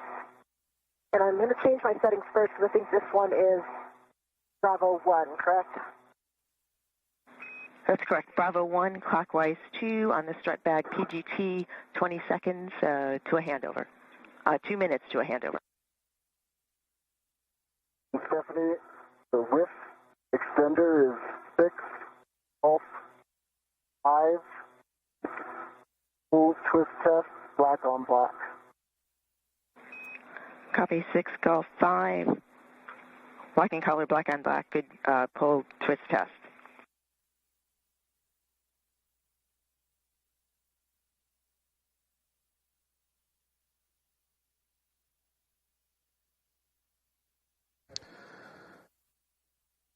This is Mission Control Houston, and thank you once again for joining along for today's live coverage of U.S. Spacewalk 96. As you see on your screen, aboard the International Space Station, just on the exterior, NASA astronaut Jessica Meir and Anil Menon. Meir with the red stripes around her pants and top of her portable life support system, and for Anil Menon, just off to her right-hand side. We're ready for you to translate to WIF 31 to retrieve the APFR. So fair lead on handrail 2066. And you're moving zenith on the outboard side of the trunnion pin. This outboard side is T, and I'm headed to WIF 31, the opposite side. Copy, fair lead 2066. Good readback. So tasks so far have included a full translation from the Quest airlock all the way to the 3B mod kit and power supply that the mod kit will then attach itself onto for the International Space Station rollout solar array. Jessica Meir, with some additional assistance from Anil Menon, have started the construction of the upper triangle, which you see Meir holding on to right there. But as we have transitioned communications between satellites, we welcome you back inside of the International Space Station Flight Control Room here in Mission Control Center, Houston, Texas, as the Momentum Flight Team, manned by Ronak Dave, Flight Director, with Stephanie Wilson as the Spacewalk communicator. That is her voice that is relaying instructions to Anil Menon and Jessica Meir. There you see her sitting just to the right-hand side of Ronak Dave. And to the right side of Stephanie Wilson is Aki Hoshide, the Capcom. He has taken over communications with the crew inside of the International Space Station and the Expedition 75 team. And then for Ronak Dave, you can identify him in the Navy suit. Just to his left side is Flight Director Chris Dobbins, who is on tap for a future spacewalk coming up here quite shortly. Again, this is the first of 3 in the month of October, all outside of the International Space Station. Today, the 281st in support of ISS assembly, maintenance, and upgrades. The 6th in the career for Jessica Meir, and the very first for Anil Menon. Houston's back with you. Jessica, how's it going with the left upper strut L2 clevis to the center pad L2? I'm working on the clevis right now. Excellent, thank you.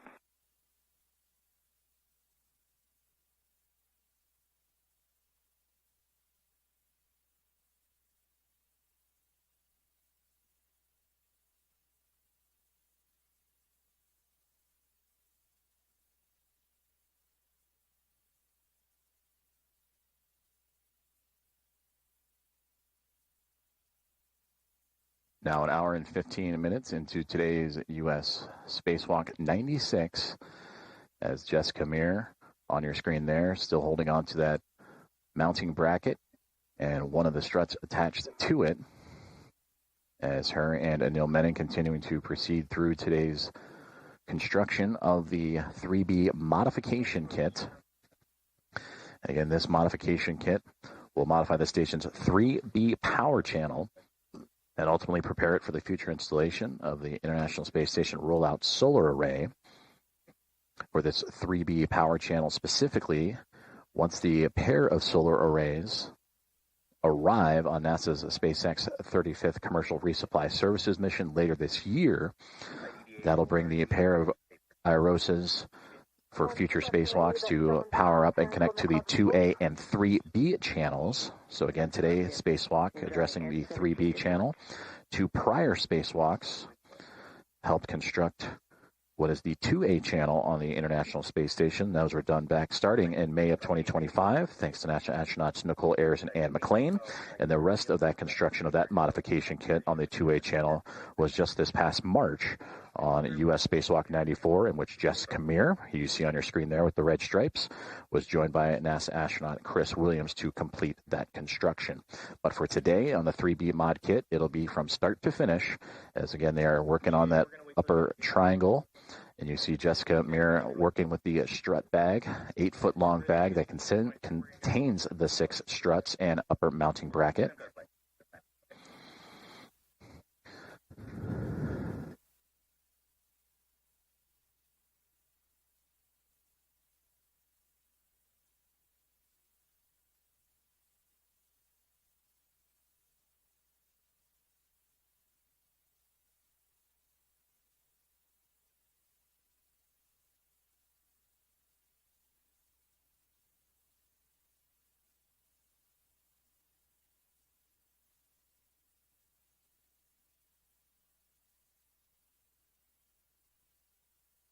APFR is secure.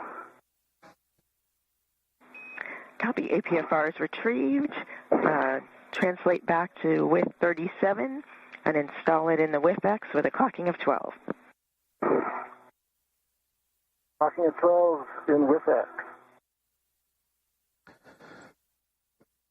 So there you heard NASA astronaut Anil Menon, who was sent off to retrieve the APFR, that is the articulating portable foot restraint that functions as a standing plate for the crew members to snap their boots into and lock themselves into place, and that helps them provide a hands-free, stable position for what will become some complex tasks ahead in constructing the remaining struts, attaching them to the mounting brackets, and then taking the other end of those struts and attaching them to the 3B mass canister. He will attach that APFR, or again, articulating portable foot restraint, to the WIF-X, which he obtained earlier in this spacewalk. And that WIF-X helps add extra length and maneuverability to Anil Menon's future tasks ahead. So far, we are an hour and 19 minutes into today's spacewalk. Copy. Black line flush. Upper triangle construction is well underway. Left upper strut to grounding block on the center pad. And also verify the pip pin from the right upper strut is still installed in the grounding block on the center pad.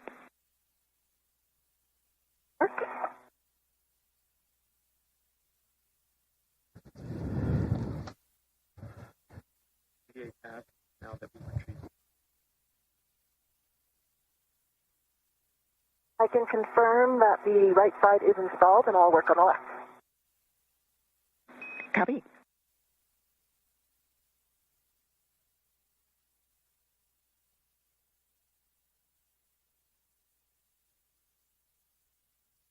And just to your right, the mounting bracket's just to your right, just for your SA. Okay.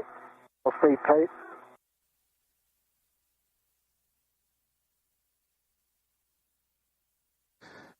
And there you can see that upper triangle is starting to take shape, that mounting bracket, the base of the triangle, if you will, just off to the right-hand side, angling outward into the hands of Jessica Meir, as the right and left upper struts being assembled. And then soon they will add the center pad, which is the top point of that triangle, the one that is in Meir's hands at the moment. That is what will attach to the 3B mass canister. MLI and center pad covering L2 clevis.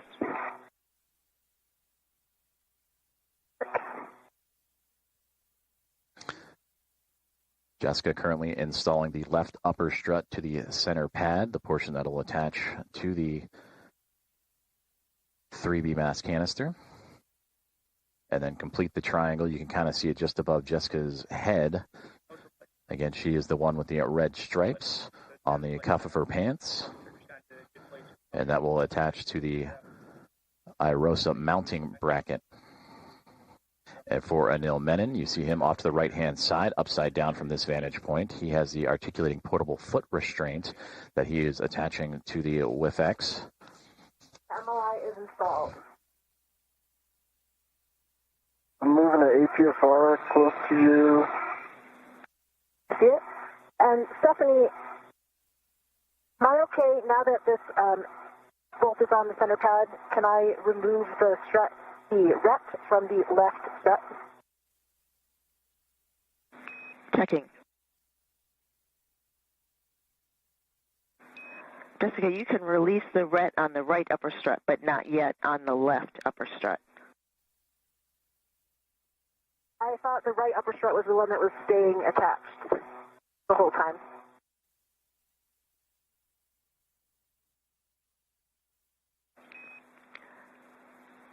Jessica, the ret on the mounting bracket will stay attached the entire time.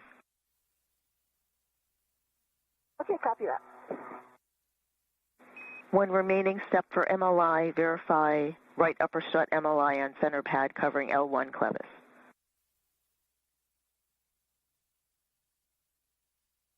It is. It's covering the L1 clevis on the right upper strut.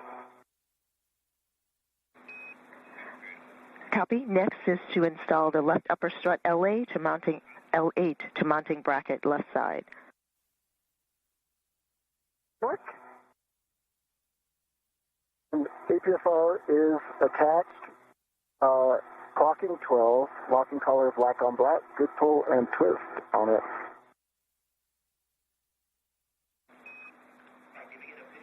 Copy 12, black on black, good pull twist. Remaining settings, Tango Tango, Foxtrot 12.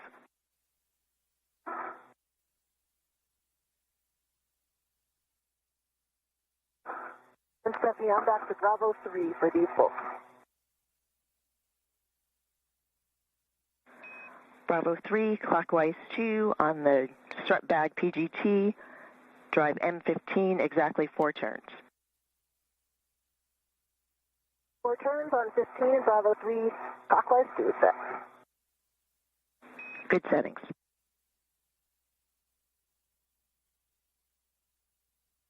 All right, Anil's going for Tango Tango, Foxtrot 12. Those are good settings. Verify pitch knob can be depressed. Oh, sorry, I'm initiating that. I haven't done it yet.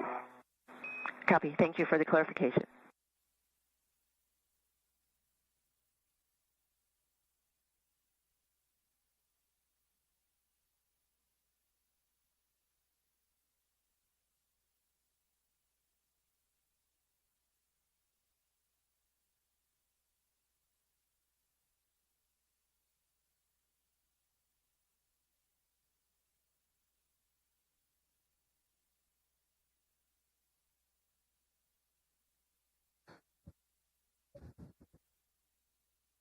One hour and 25 minutes into today's U.S. Spacewalk 96, featuring NASA astronaut Jessica Meir operating to the right side of your screen, and Anil Menon floating towards the upper portion as they continue construction on the upper triangle. That is a part of the 3B modification kit to the 3B power channel for the International Space Station. And this modification kit will prepare for the installation of an International Space Station rollout solar array on a future spacewalk. Currently, the task, as you can see, is Jessica Meir is continuing to work on that construction of the upper triangle. The silvery gray portion is the mounting bracket in which the IROSA will attach itself to. And then the actual struts themselves and center pad, closest now to Jessica's left knee, is what will attach to the mass canister. Now, as for Anil Menon, he is currently attaching and working on the articulating portable foot restraint that will allow him to step into that restraint, lock him into place, and that'll allow him to be safe and secure, but also free up use of his hands as they continue to build through today's modification kit. And again, that modification kit includes 6 struts. So once these upper left and right struts to the mounting bracket are complete, there will be a mid and lower for each the right and the left side. So 2 of the 6 currently in action right now. And that is where the extra reach and portable articulating portable foot restraint will help Anil Menon and Jessica Meir extend access to the areas they need to in order to not only assemble but also secure this 3B modification kit to the 3B mass canister.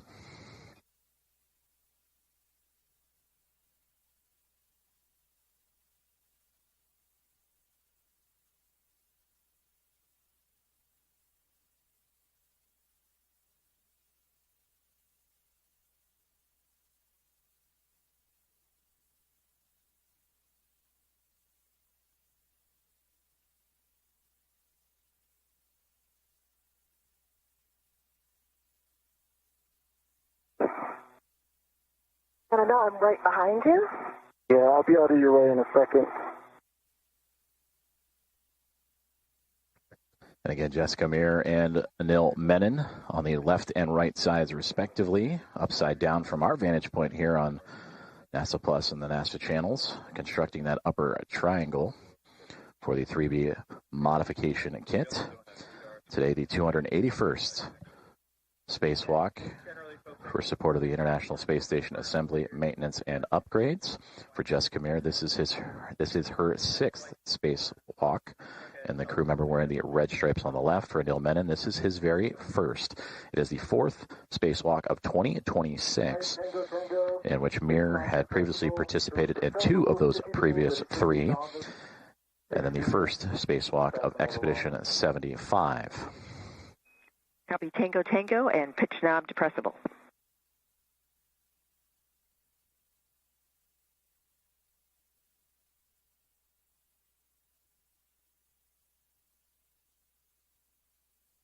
We've got some hand start turns on M15. Got 1.5 turns.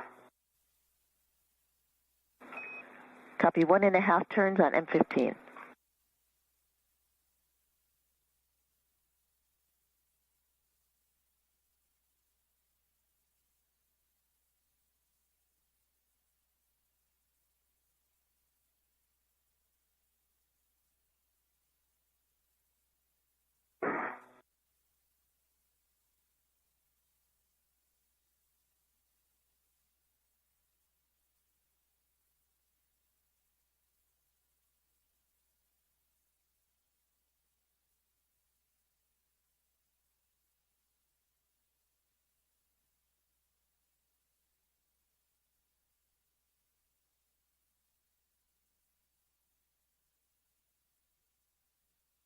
Two and a half more turns on M15 with the PGT. Copy 2.5 more turns with 4 turns total on M15. Now drive M16 to torque, expecting about 20 to 23 turns. Work.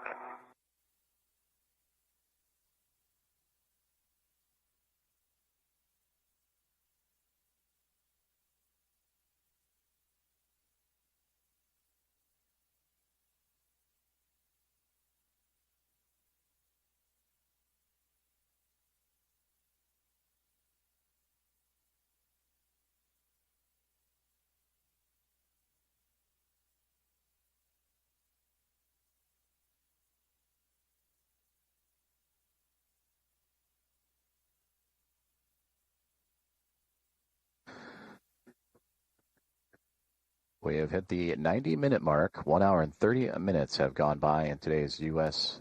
Spacewalk 96 as NASA astronauts Jessica Meir and Anil Menon continue working on the 3B modification kit for the 3B mass canister. For Jessica Meir in the top left, she is working on the upper triangle. As for Anil Menon with the white stripes on his right-hand side, his pant leg, he is working on the articulating portable foot restraint. So far, after beginning their spacewalk at 7:33 a.m. Central Time, 8:33 a.m. Eastern Time, the crew has not only departed the Quest airlock of the International Space Station, but also maneuvered its way down the truss system to the 3B power channel, picking up some extra equipment along the way, including that articulating portable foot restraint and the WFX worksite interface extender to help with today's construction. And as you can see, Jessica Meir continuing to diligently work on the upper triangle. That is the mounting bracket and 2 of the 6 struts required for today's tasks.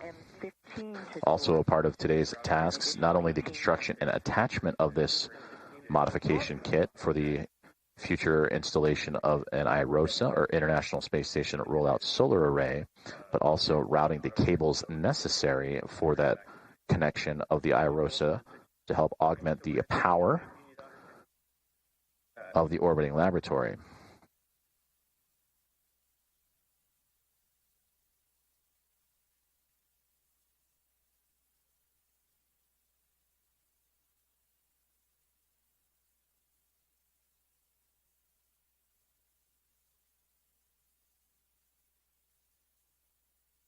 I got 16 turns, good green light, 18.2. On M15, 18.2 torque, 6 turns, green light, 16 turns. 16 turns, sorry, check black line flush. Confirm, black line is flush. Right. Stephanie, I'm all set on the APFR.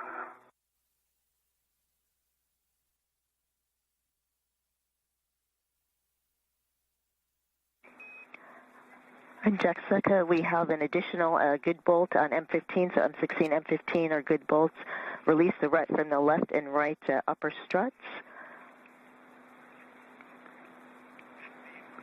Copy.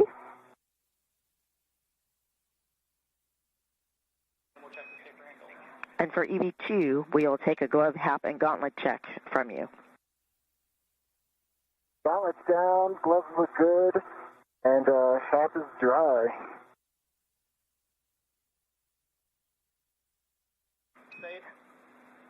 Copy, good gloves, dry hap, gauntlets are down. Give us your HECA light.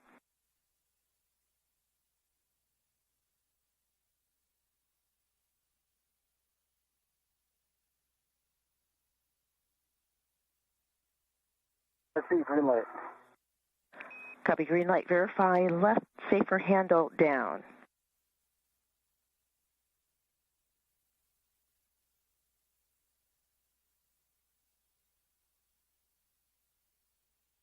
I think there was a little movement on that. It's now down.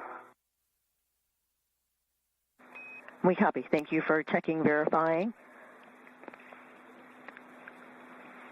For Jessica, next for you is, I have PGT settings when you're ready for torquing the right upper strut to the mounting bracket.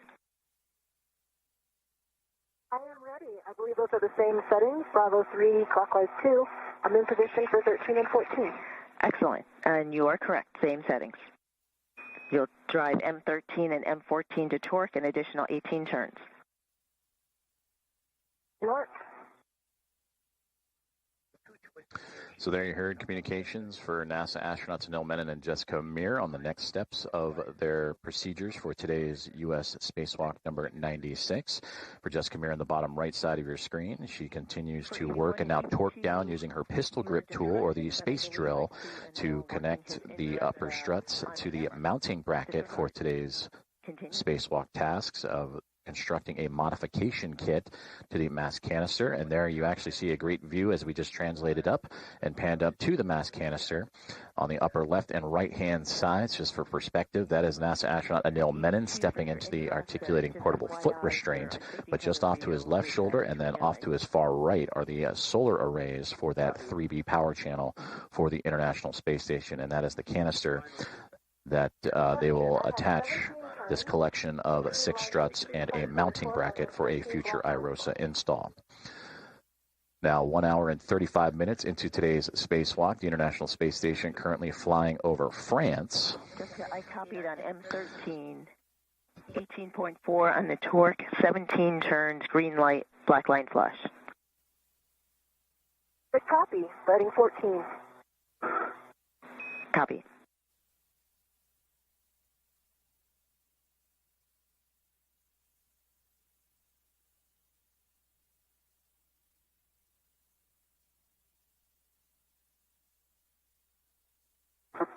When you get a chance, let me know.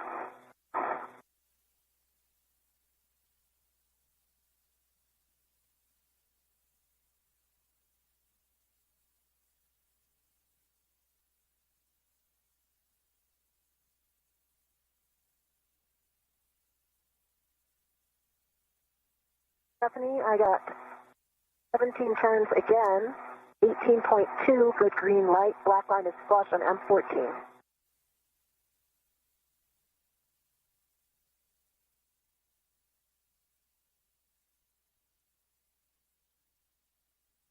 On M14, copy 18 torque, I believe 17 turns. So as NASA astronaut Anil Menon locks himself into the articulating portable foot restraint and prepares for the next steps of the construction of this 3B mod kit, let's take a closer look at where exactly the astronauts are operating today.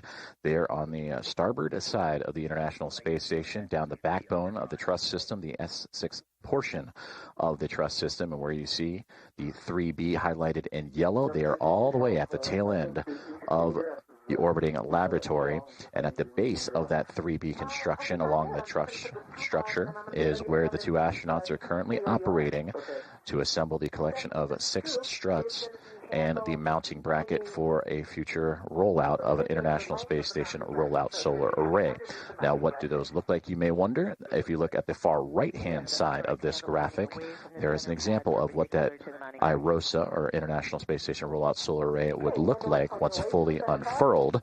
And again, those will arrive to the International Space Station for both the 3B and the 2A power channels later on this year. I'm going to release the adjustable that's on the scoop.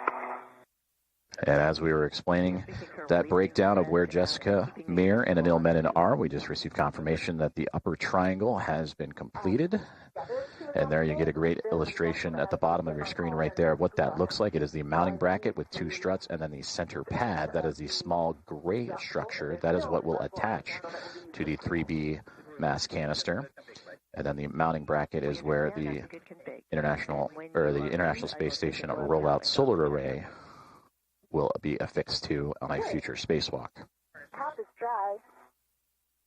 My gloves are nominal, no change. Copy dry hap, no change on the gloves and your gauntlets. My gauntlets are down. Copy gauntlets down. Nice work, both of you. We are now in the upper triangle handoff portion. I have 3 cautions, which I'm going to read to you within the 2 minutes that I have till handover. No sudden movements on the ECU 4-bar linkage, BGA mass canister, or mod kit. Maintain less than 0.45 feet per second on BGA. Limit loads to 40 pounds. Avoid cyclic loading. Do not impart forces into the mod kit struts before they are fully installed. V1 copies all, and I am changing my TCV. I am now at a setting of 4. Copy TCV 4, EV1. And copy EV2, copies the cautions. When you're ready, EV1 present non-tethered left side of upper triangle to hand off to EV2. Okay, stand by now. I'm going to come get into position for that. Can you do a quick boot check to make sure my heels are in? Sure thing.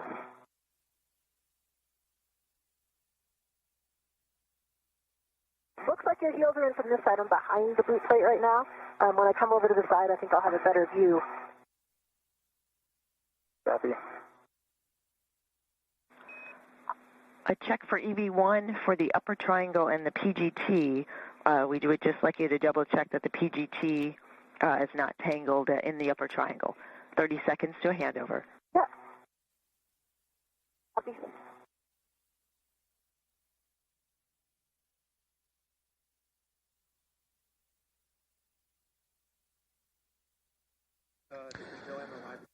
You heard the communications as we prepare for the handoff of that upper triangle from Jessica Meir to Anil Menon and begin preparations of installing that to the 3B mass canister. You have also heard from both Anil Menon and Jessica Meir some safety checks as they check over their gloves, their gauntlets, their HAPS, which is the helmet absorption pad, the safety device developed by NASA to help address the possible risk of water inside the helmets as they sweat through today's EVA opportunities and task list. And everyone, so far, so good, working through. Again, the upper triangle build has been completed as we are now an hour and 41 minutes into today's spacewalk.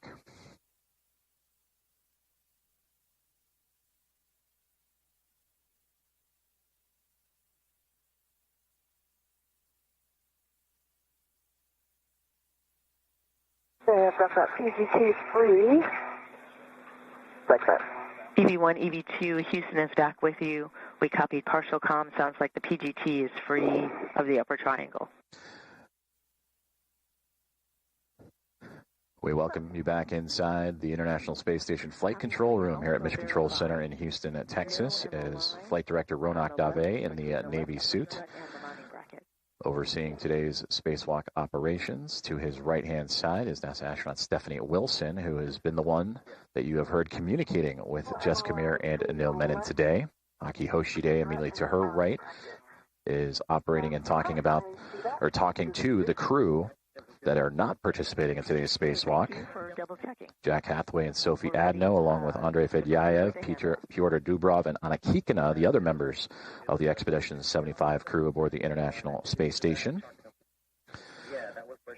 So now we make our way back outside as the upper triangle will be passed from Jessica Meir in the red stripes at the bottom of your screen up to Anil Menon, who is preparing to secure that upper triangle and the center pad, that is the smaller portion of the triangle that is now being pointed his direction.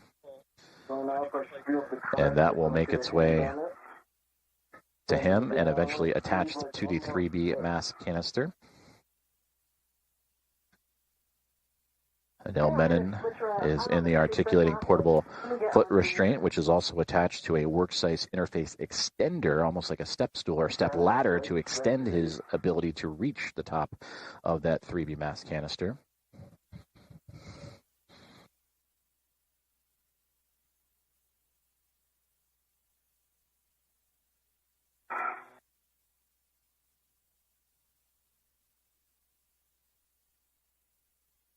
Here it comes. Great. Keep it coming. Keep it coming. Can you get it up any higher? Oh, it's so close. I got it. Okay, you got it. Control. You've got control.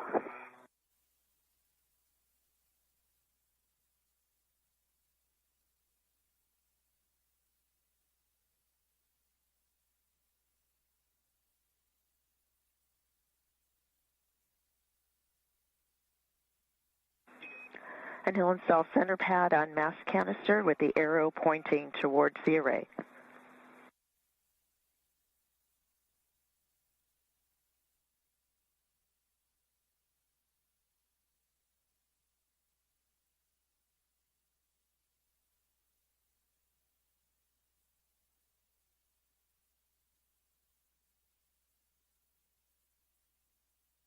Okay, it's installed and in soft dock. Copy installed and in soft dock. Verify upper triangle to neutral down for later access. I came out, Stephanie, so I must have been wrong about that. I'm going to just give it another try. Copy that. As you're working with it, engage left side, then press in on the right side to engage the soft dock detent. Okay.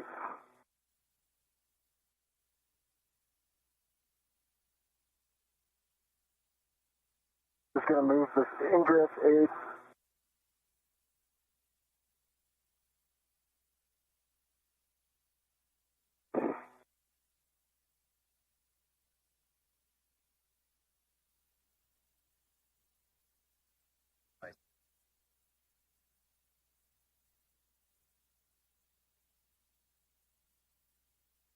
Stephanie, I have stowed the ret for the for the PGT and the torque wrench onto the WIFX. They're in a position where I think I'll be able to reach them.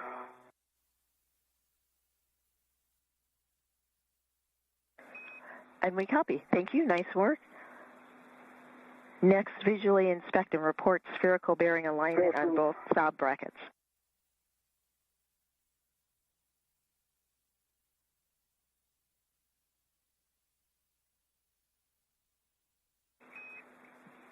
Go ahead, Anil. We are in soft dock. Copy soft dock. Nicely done. I see you retrieving your PGT settings alpha 2 clockwise 2.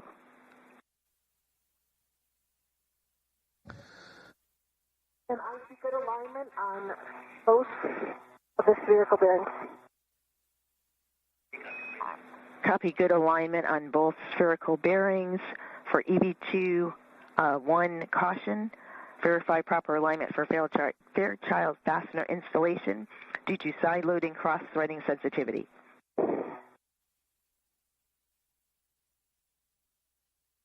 copies and alpha 2 clockwise 2 is set and good. Cal.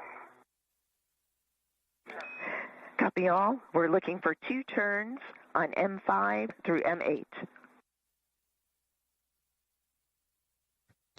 Turns M5 through M8.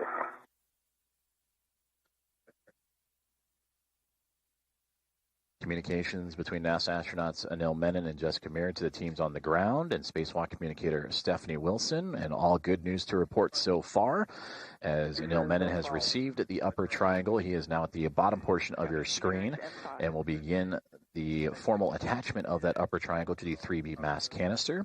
Meanwhile, Jessica Meir, who you see at the top portion with the red stripes on her pantsuit and portable life support system, has begun preparations for assembling the right struts of today's construction. And again, this is for the installation of the 3B mass or modification kit to the 3B mass canister that consists of 6 total struts and a mounting bracket. You see the mounting bracket at the knees of Anil Menon towards the bottom of your screen, with the first 2 struts now connected, and he will attach that to the mass canister. And then they will move into the right side of the construction, and there we see upright as we would view it here on Earth, as that is the upper triangle. And then they will have 2 more pieces, a lower right side and a mid strut on the right side, and then copy that over to the left-hand portion. So essentially 2 of the 4 struts have been connected and now being formally attached, as you see Anil Menon with his pistol grip tool, the space drill that will help him affix this to the top of the mass canister. And Jessica Meir now out of sight, assembling the next steps in the phase, which is putting together the right lower strut and then right mid strut to follow. We are 1 hour and 49 minutes into today's spacewalk, U.S. Spacewalk 96, as the International Space Station currently orbiting 262 miles above the Earth and about to pass over the northernmost portion of Somalia on the continent of Africa. 5 on the torque, 5 turns, green light.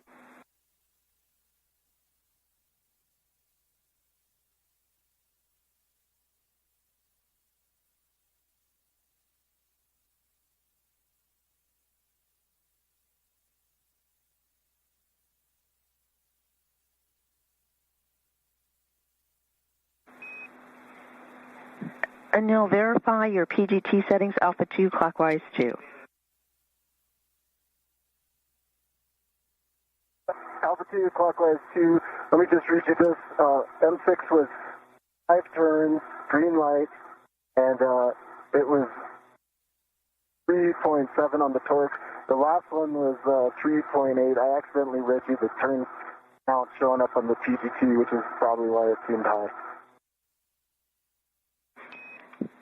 Now we're tracking. So I got M5, 3.8 torque, 5 turns, green light. M6, 3.7 torque, 5 turns, green light. Stay firm. I'm going to M7. We concur.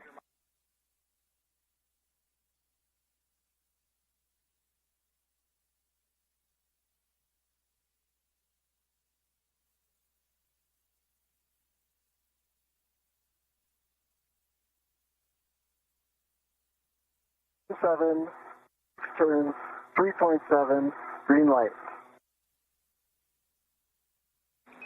Copy on M7, 3.7 torque, green light, and the turn count was clipped.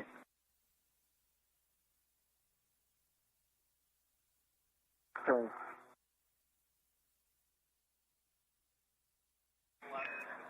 I believe 6 turns.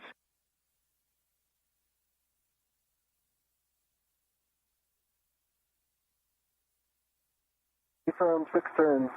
M8 is now 6 turns as well. Green light, 3.8 torque. M8, 3.8 torque, 6 turns, green light. Copy also 6 turns on M7. Thank you for all. Check center pad MLI and pip pins 2 still installed.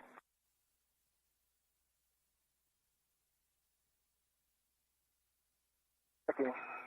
Also M5 through M8, all good bolts.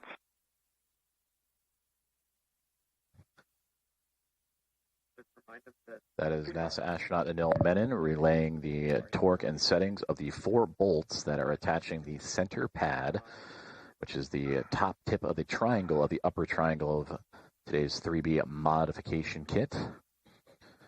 And the crew's here on the ground confirming good bolts as he is now attaching that structure and testing out that structure and inspecting those bolts as we see on our screen.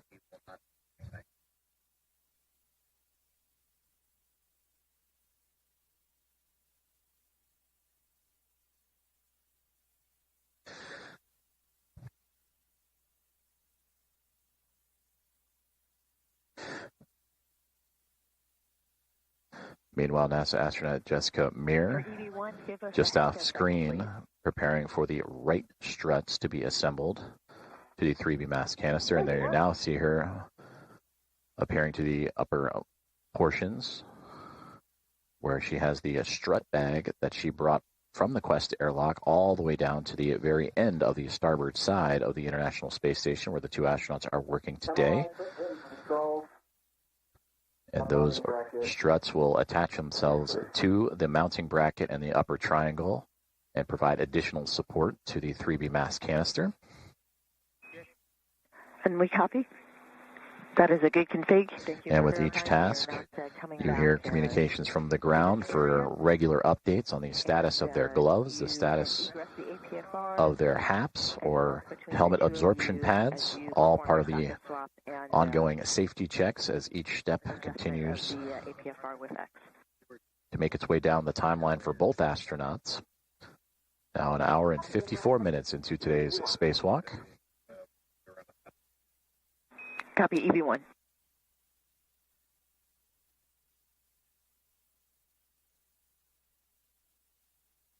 Coming out, Jessica. Hey, copy.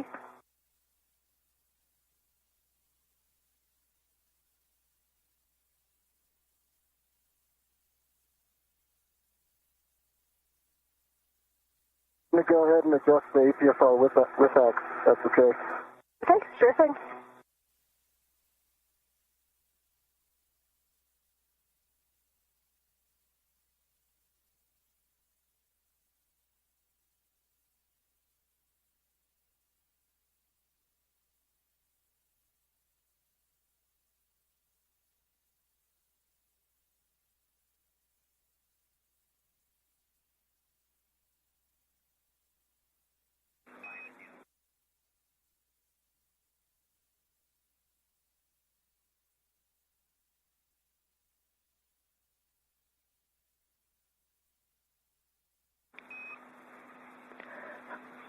Anil, we see you working and to... Stephanie, can you confirm with X? Yes, with X extension is 1, full settings are 6 Golf 1. Golf 1. And after the extension, verify ingress 8 is clear of the upper triangle. And your met weights, you've been doing a nice job with everything. Just continue your slow and steady and smooth pace. You're doing a good job. Thanks for the feedback.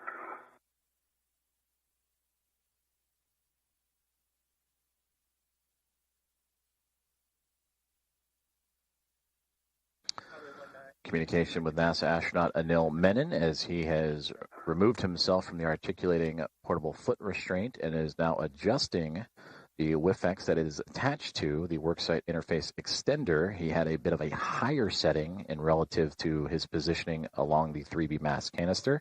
He will now adjust that in support of Jessica Meir, who is to the upper portions of the screen, and Anil Menon with his full backside to the cameras as we see them, as they prepare to now assemble the right struts of this 3B modification kit.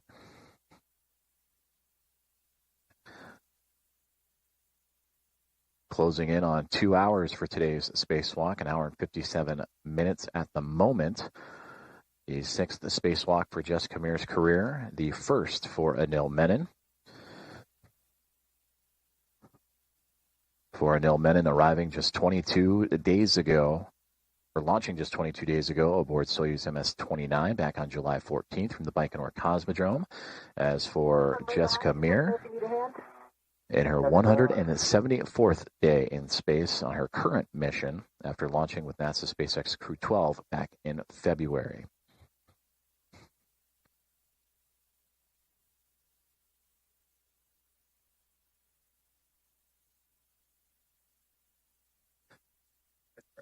And you can see just past the portable life support system, or the backpack, the spacesuit backpack of Anil Menon, right in the center of your screen, the next strut assembly that Jessica Meir is repairing. And again, we're going to be working on the right side next. So this will be in total strut 3 of 6 that will be next to be attached to provide additional support to this modification kit to the 3B power channel for the International Space Station. Anil, APFR settings 12, Papa Papa, Charlie 12. 12, Papa Papa, Charlie 12.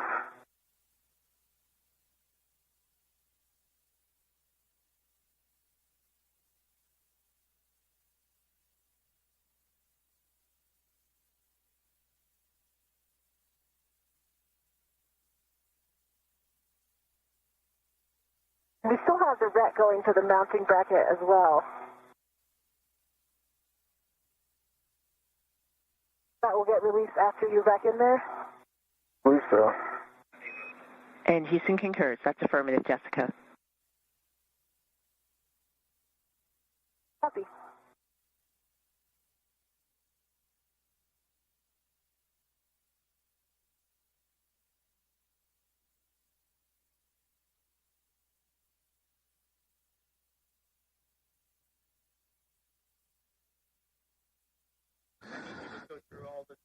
As we see on the screen, it is becoming a little bit darker outside of the International Space Station as they are making their way into an orbital nighttime pass.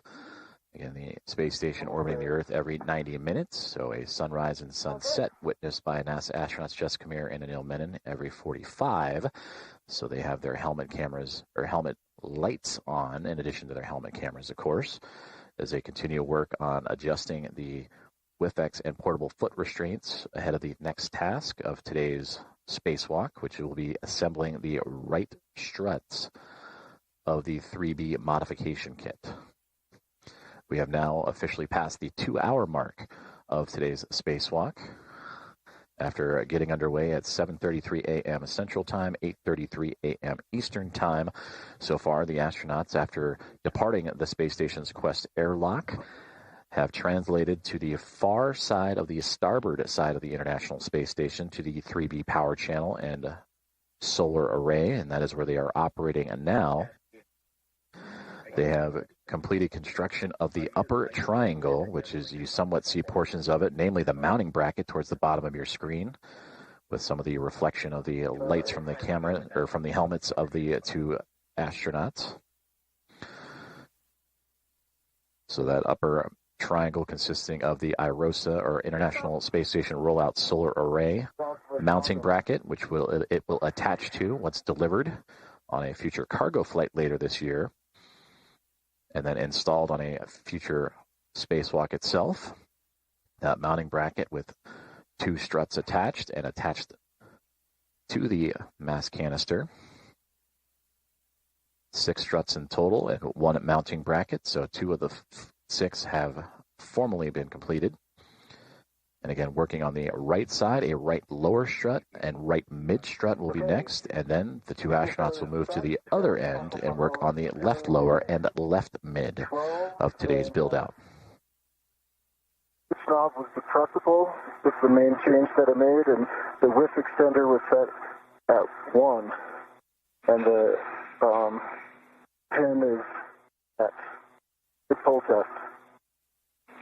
Copy.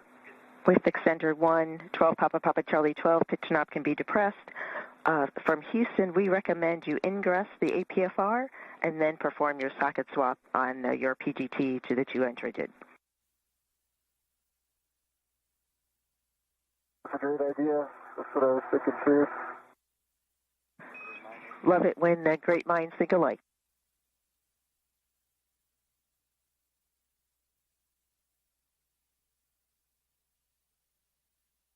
and I see that ret in front of you. And also a friendly reminder, prior to ingress with the safety tether reel behind you, you may want to clear it or put it in a different position.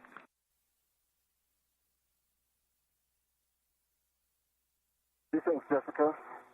Looks like you're almost there, so I would continue. I see your toes in. Okay.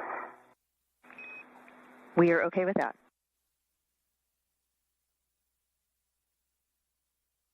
Please come more forward.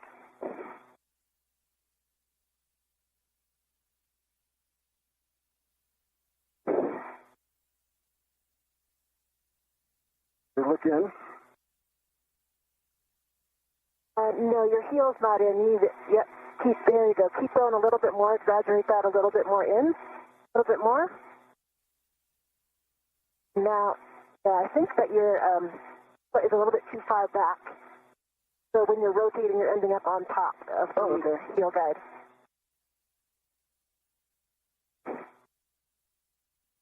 That looks better. That looks good. All right. Thanks for the assist. Where does my safety tether go? Your safety tether is between your legs behind you. Okay. I think I'm okay with that. Yeah, I think just when you come out next time, just watch where it goes and get it on the other side of your leg. Okay. Get it in front of my left leg, essentially. Concur. Okay. Okay, I have the right mid strut. Are you going to do your socket swap first? Yeah. Okay.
Big sense off. Good pull test. Copy, good socket swap, good pull test. Verify access to mounting bracket ret. 2 hours and 5 minutes into today's spacewalk, U.S. Spacewalk 96, featuring NASA astronaut Jessica Meir at the top of your screen and NASA astronaut Anil Menon at the bottom as they continue working through procedures and construction of the 3B modification kit that will attach to the 3B power channel and support the eventual installation of an International Space Station rollout solar array that will help augment the power of the orbiting laboratory.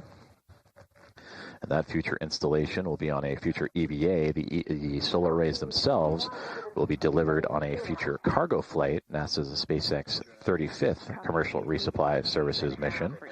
So far, after departing the Quest airlock, picking up additional tools as necessary, they have completed the upper triangle build.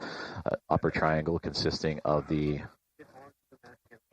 IROSA mounting bracket and the upper left and right struts. They have since hard-mated that to the 3B mass canister, and now have adjusted their foot restraints and tools needed to continue to proceed what will be now assembling the right side of the struts of the 3B modification kit. And that right side consists of a right mid strut and a right lower strut, in which one portion will be attached to the 3B mass canister and one portion will be attached to the mounting bracket. The mounting bracket ret. Copy, verify access lower strut clevis.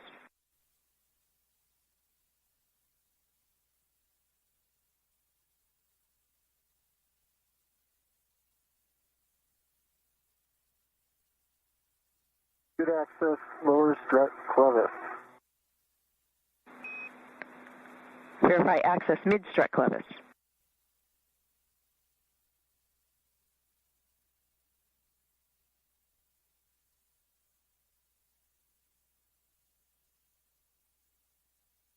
Good access mid-strut clevis. Copy. Verify mounting bracket tip pin grounding block. Good access mountain bracket tip pin grounding block. Copy. Good access to all those items. Release mounting bracket ret back to the strut bracket.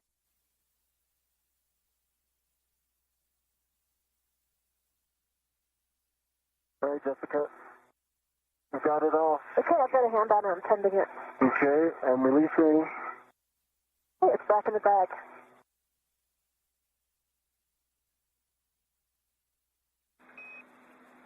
Copy. Mounting bracket ret is released back to the strut bag. We are 30 seconds to a handover for EV2. During that time, we'll take a HECA power cycle. EV2 is cycling HECA. So as you hear the communications there, they are anticipating a handover, which is a handover in communications satellites. So we will temporarily lose views, but in the process of that handover, asking the astronauts Jessica Meir and Anil Menon to power cycle, or essentially turn off and turn back on their HECA cameras, the High Definition Extravehicular Mobility Unit Camera Assembly. So we welcome you back inside the International Space Station Flight Control Room here in Mission Control in Houston, Texas at NASA's Johnson Space Center, as that handover in communications satellites is ongoing. We should resume communications with the station here just momentarily as Flight Director Ronak Dave and his Momentum flight team overseeing today's EVA. He is in the middle of your screen in the Navy suit. Immediately to his left is Chris Dobbins, Flight Director, that'll be overseeing a future spacewalk. This is the first. Today's spacewalk is the first of 3 scheduled for this month. The next will be on Thursday, August 13th, U.S. Spacewalk 97, which will replace a communications antenna on the International Space Station called the Space to Ground antenna, among other tasks. And then also U.S. Spacewalk 98 on Thursday, August 25th. And that will focus on connecting power channels and cables and data relay systems as a part of ongoing space station maintenance, among other tasks. So that is Chris Dobbins to the near side foreground with Ronak Dave for today's EVA. Stephanie Wilson, the spacewalk communicator, immediately to his right, communicating tasks to the team outside of the space station, and Meir and Menon. And immediately to her right is Aki Hoshide. He is the Capcom. He is communicating to the other 5 members of Expedition 75 that are inside the space station right now, and they consist of NASA astronaut Jack Hathaway, ESA astronaut Sophie Adno. Those 2 helped support preparations for today's EVA. Andrei Fedyayev, along with Pyotr Dubrov and Anna Kikina, all 3 of Roscosmos, also inside the space station today, going through their daily activities.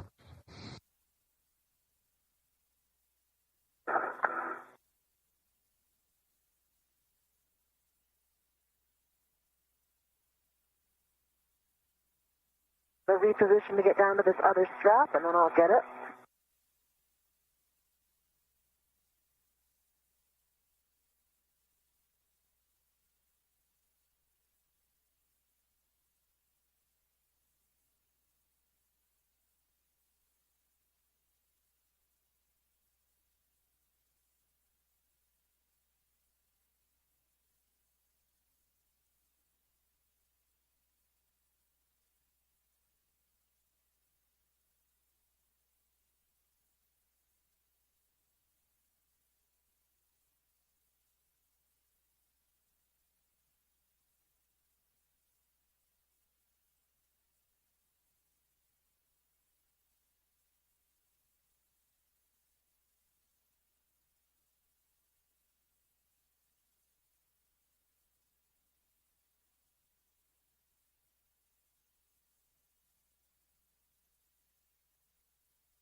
I've got the right lower strut.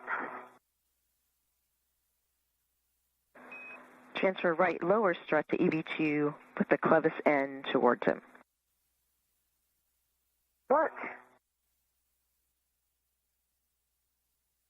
Okay, I'm rotating this up and now. Great.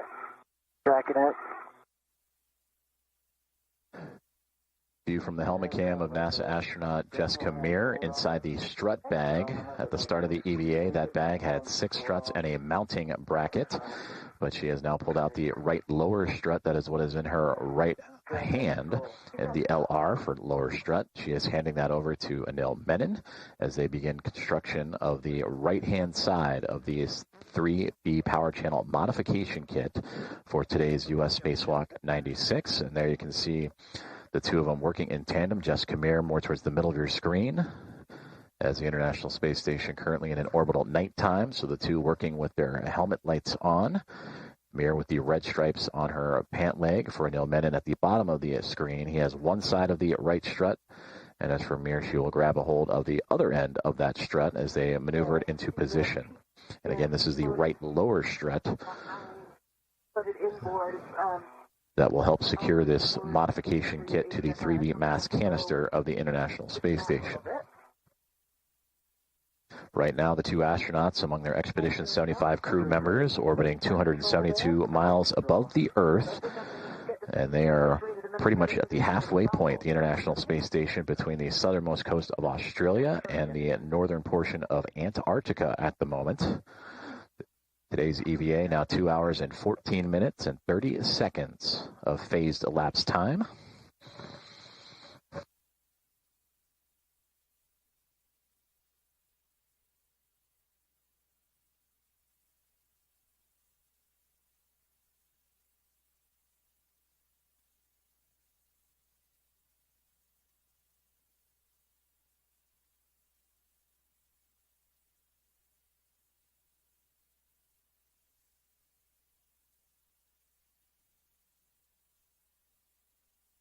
I know this is much closer than it looks in Doug.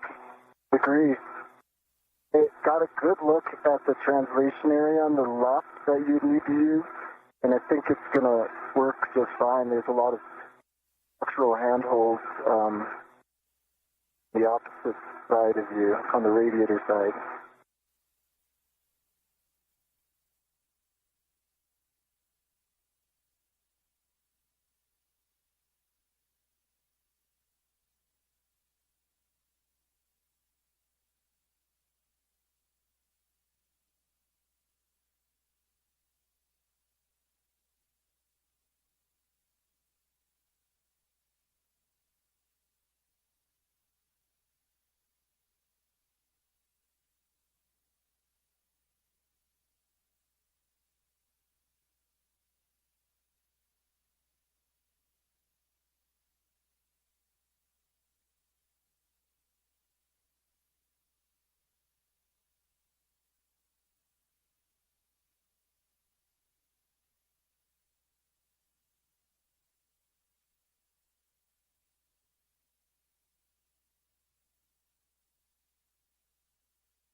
Send this PGT over to me first.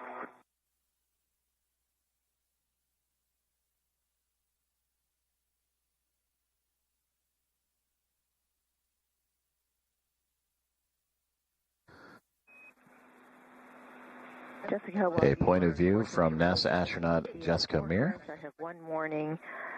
Pinch point, keep fingers clear of lower strut pad to BGA interface when driving both. You want copies?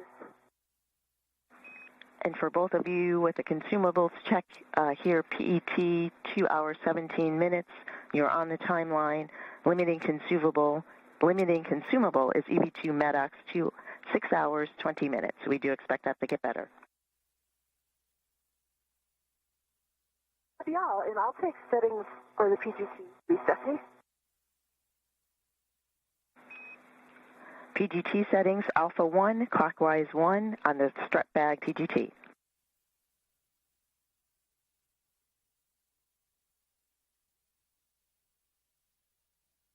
Alpha 1 clockwise, 1 is set. Good settings.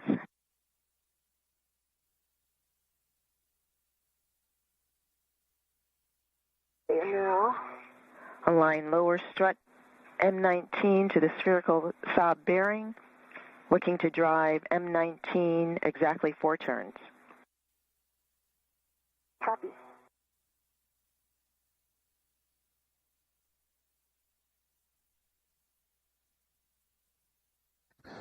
Communications with NASA astronaut Jessica Meir, whose view we had from her helmet camera just a moment ago, but now we see her working with... Rotate a little bit counterclockwise. Rotating counterclockwise. Up there.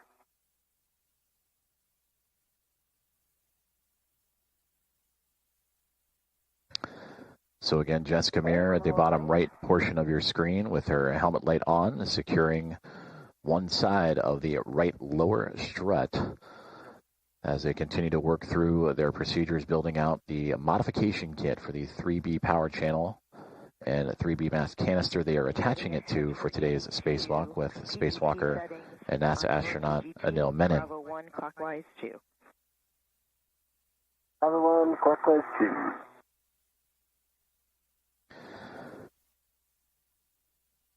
And understand you're helping with alignment, just giving it to you early. I'm with you. That was great. Thank you. Starting turn.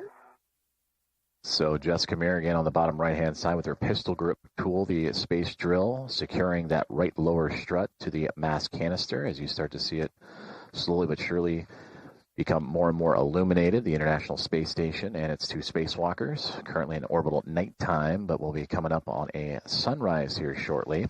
Anil Menon towards the top half, and now onto Jessica Meir, who is using that pistol grip tool to secure that strut to the mass canister. Prior to that, you heard an update from the spacewalk communicator Stephanie Wilson, providing an update. Now 2 hours and 20 minutes into today's spacewalk. They are on a timeline, so they are right on time, both Menon and Meir together, working in tandem today. And they also provided updates on consumables, just how their suits are performing, how they are performing. You heard the term MEDOX canister. That is the metal oxide canister. And that is what is installed in the backpack-like structure you see right there on the backside of Jessica Meir. That is what is called the Portable Life Support System, or the acronym here at NASA is PLIS. And that contains everything that an astronaut needs to venture out into the vacuum of space: breathable atmosphere, carbon dioxide scrubbing, cooling, power, water supply, and the like. PGT turned off. Copy that. PGT turned off. I'll give it another cow. We copy.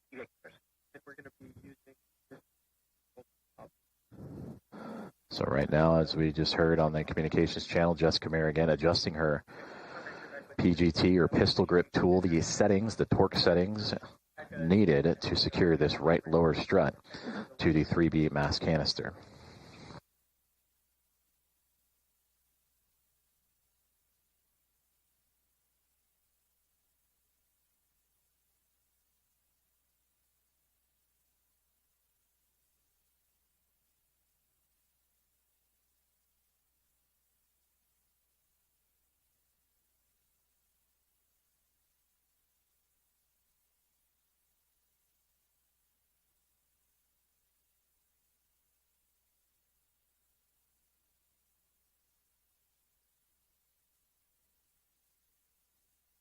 All right, Cal pass. I've got a good LED test. Battery is 42.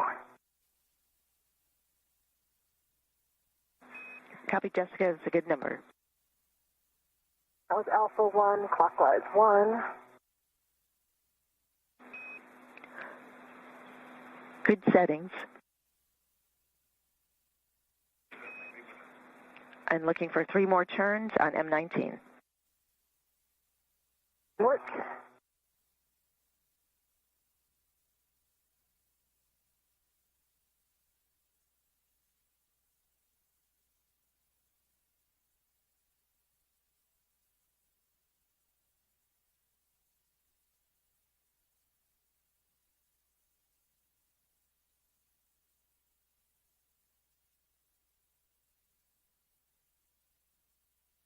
PGT turned off again as soon as I put it on the socket. Not sure what happened there.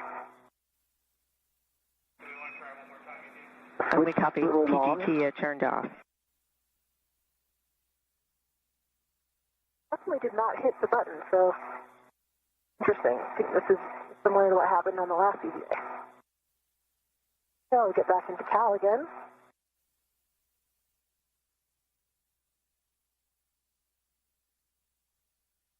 Cal pass.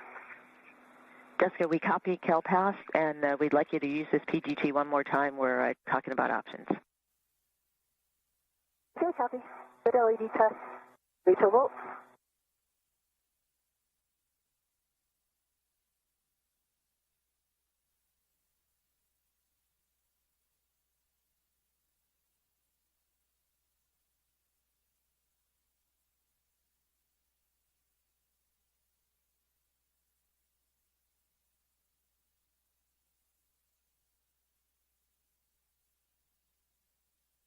It is not driving. It appears to be off again. And I'm seeing, when you hit the button, I see 2 red lights, 2 green lights. It says LED test. Is it still on? Okay, then maybe it didn't get all the way switched. Am I? Okay, I got. Didn't get all the way over it.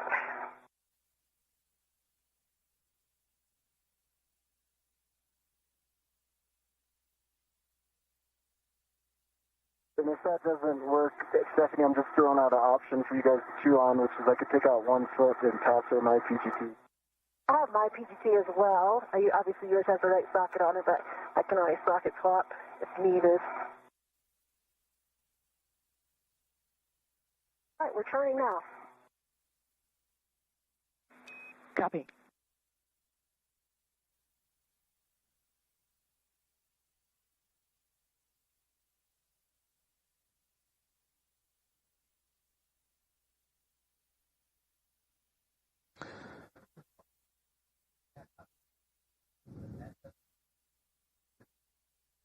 NASA astronaut Jessica Meir, front and center on your screen with her pistol grip tool, currently troubleshooting some settings and ability to use that tool to help secure the right lower strut with the teams here on the ground. For EV2 now, align lower strut clevis to mounting bracket L6. You'll drive M20 exactly 2 turns with Bravo 1 clockwise 2. M20, 2 turns, Bravo 1, clockwise 2. Bravo 1, clockwise 2, set on the PGT. Good settings.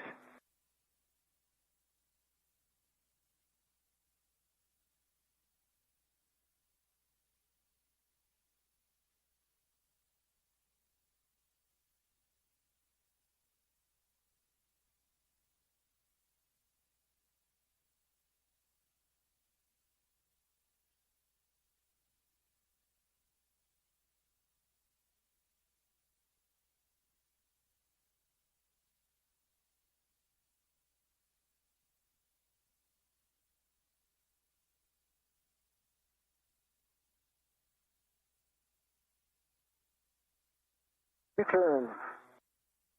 That first line has gone in. Copy the line report. 2 turns on M20 for EV1 for the strut bag PGT. You can continue to use this PGT or the options that Anil discussed. His PGT has the appropriate socket, or you could do a socket swap on your PGT. We think the time would be equivalent.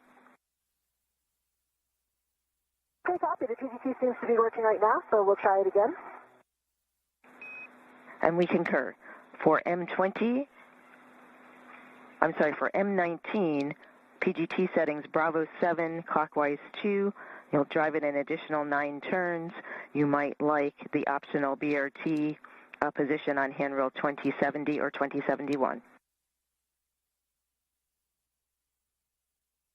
Yeah, I'm not sure if I'll be able to reach with the DIT because of the DIT being on the left side. It'll be easier on the other side, but I will assess that. Bravo 7, clockwise 2. Clockwise 2. Good settings. Bravo 7, clockwise 2. And understand.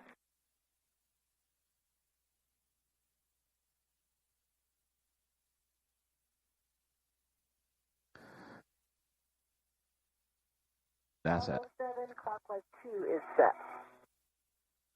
Good settings. And remind me how many turns are expected here? We're expecting an additional 9 turns. Copy 9.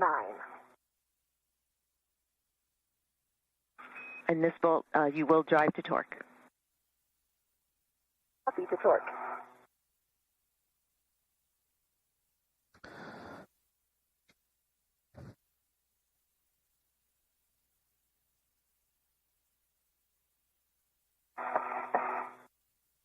Okay, that was turns. Do have a low torque at 3.8, so I can drive a go to hit it again.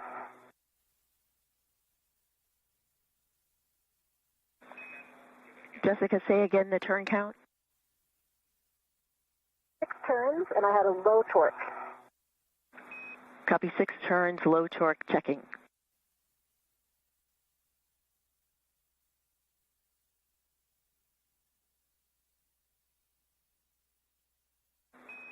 Jessica, double check PGT settings, Bravo 7, clockwise 2.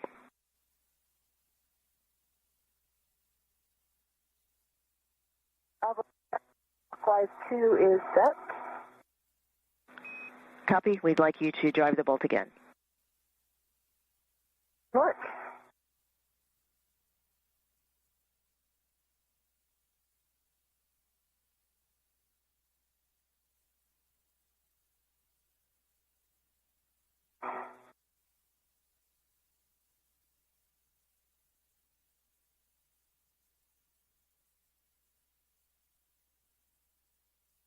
I did get a good green light that time. I have a 23.2 torque. It only turns maybe an eighth to a quarter of a turn.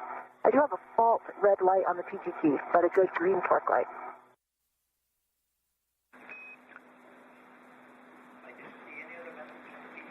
Copy for M19, you had a torque of 23.2, an additional, after the 6 turns you got an additional 1/8 to 1/4 turn, green light with the red fault light. Any other lights? No other light, but it is interesting because the torque is green, but it does say low torque underneath the 23.2. Copy, checking.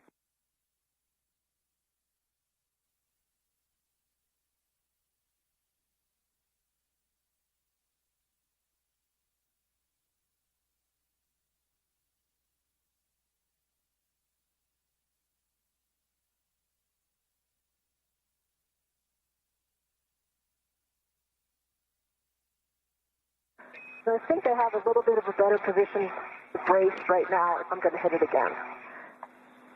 Okay, that's good. We do, what you are seeing is expected. We would like you to drive it again with the PGT, and then we'll go to the torque wrench.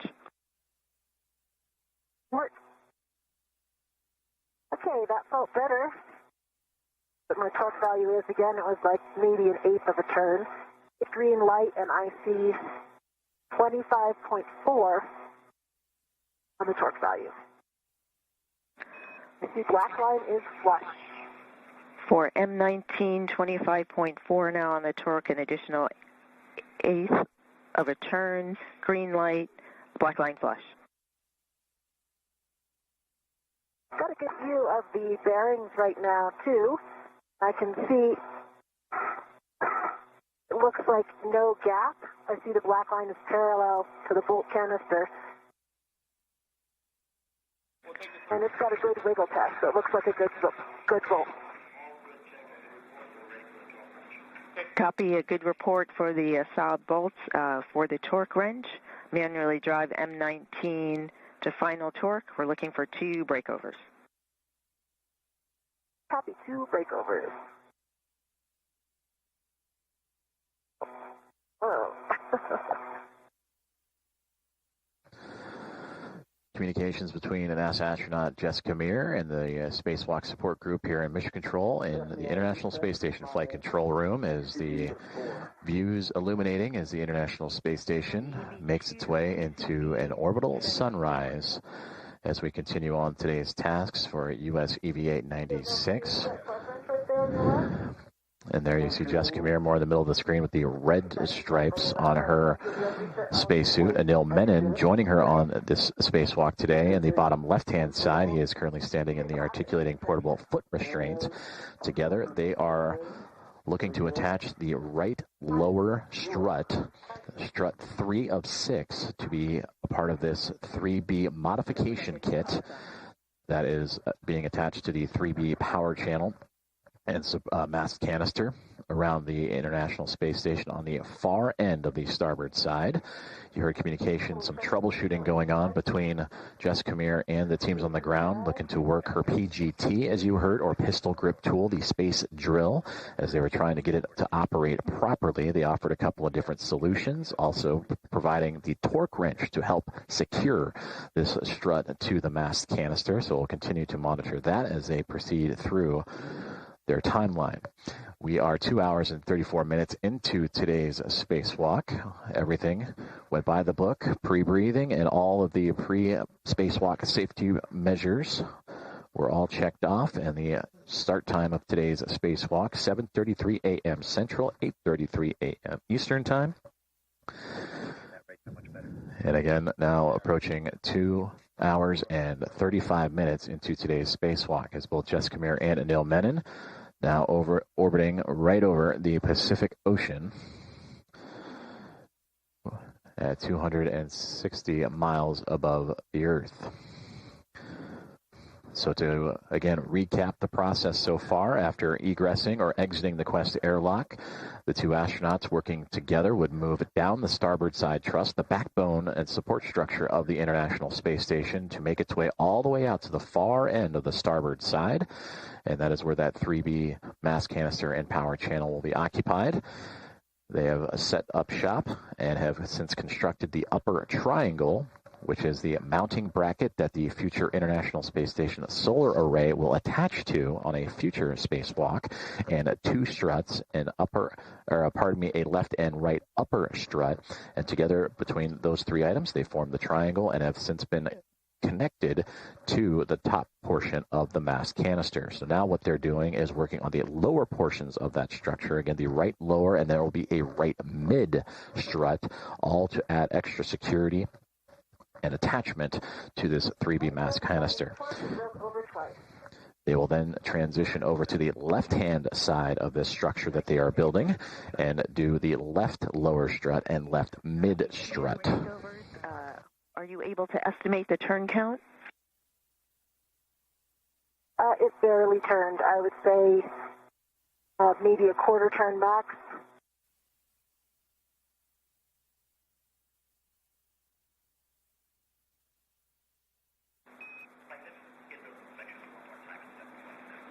And we copy a quarter turn and 2 breakovers with the torque wrench on M19. With that additional driving of the PGT and the breakovers with the torque wrench, we'd like you to reperform the SOB bolt checks. Verify black line parallel. Okay, yes, go ahead. I see black line is parallel. I can see the strut boss, the bearing boss, and the spherical bearing with no gap in between them, and I'm giving it a good wiggle test. It does not wiggle.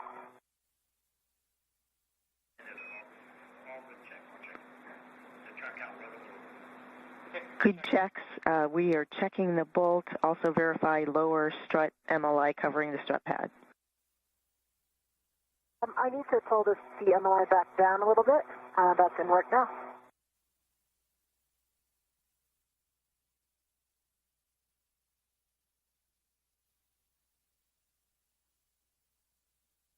And Stephanie, the MLI is in place.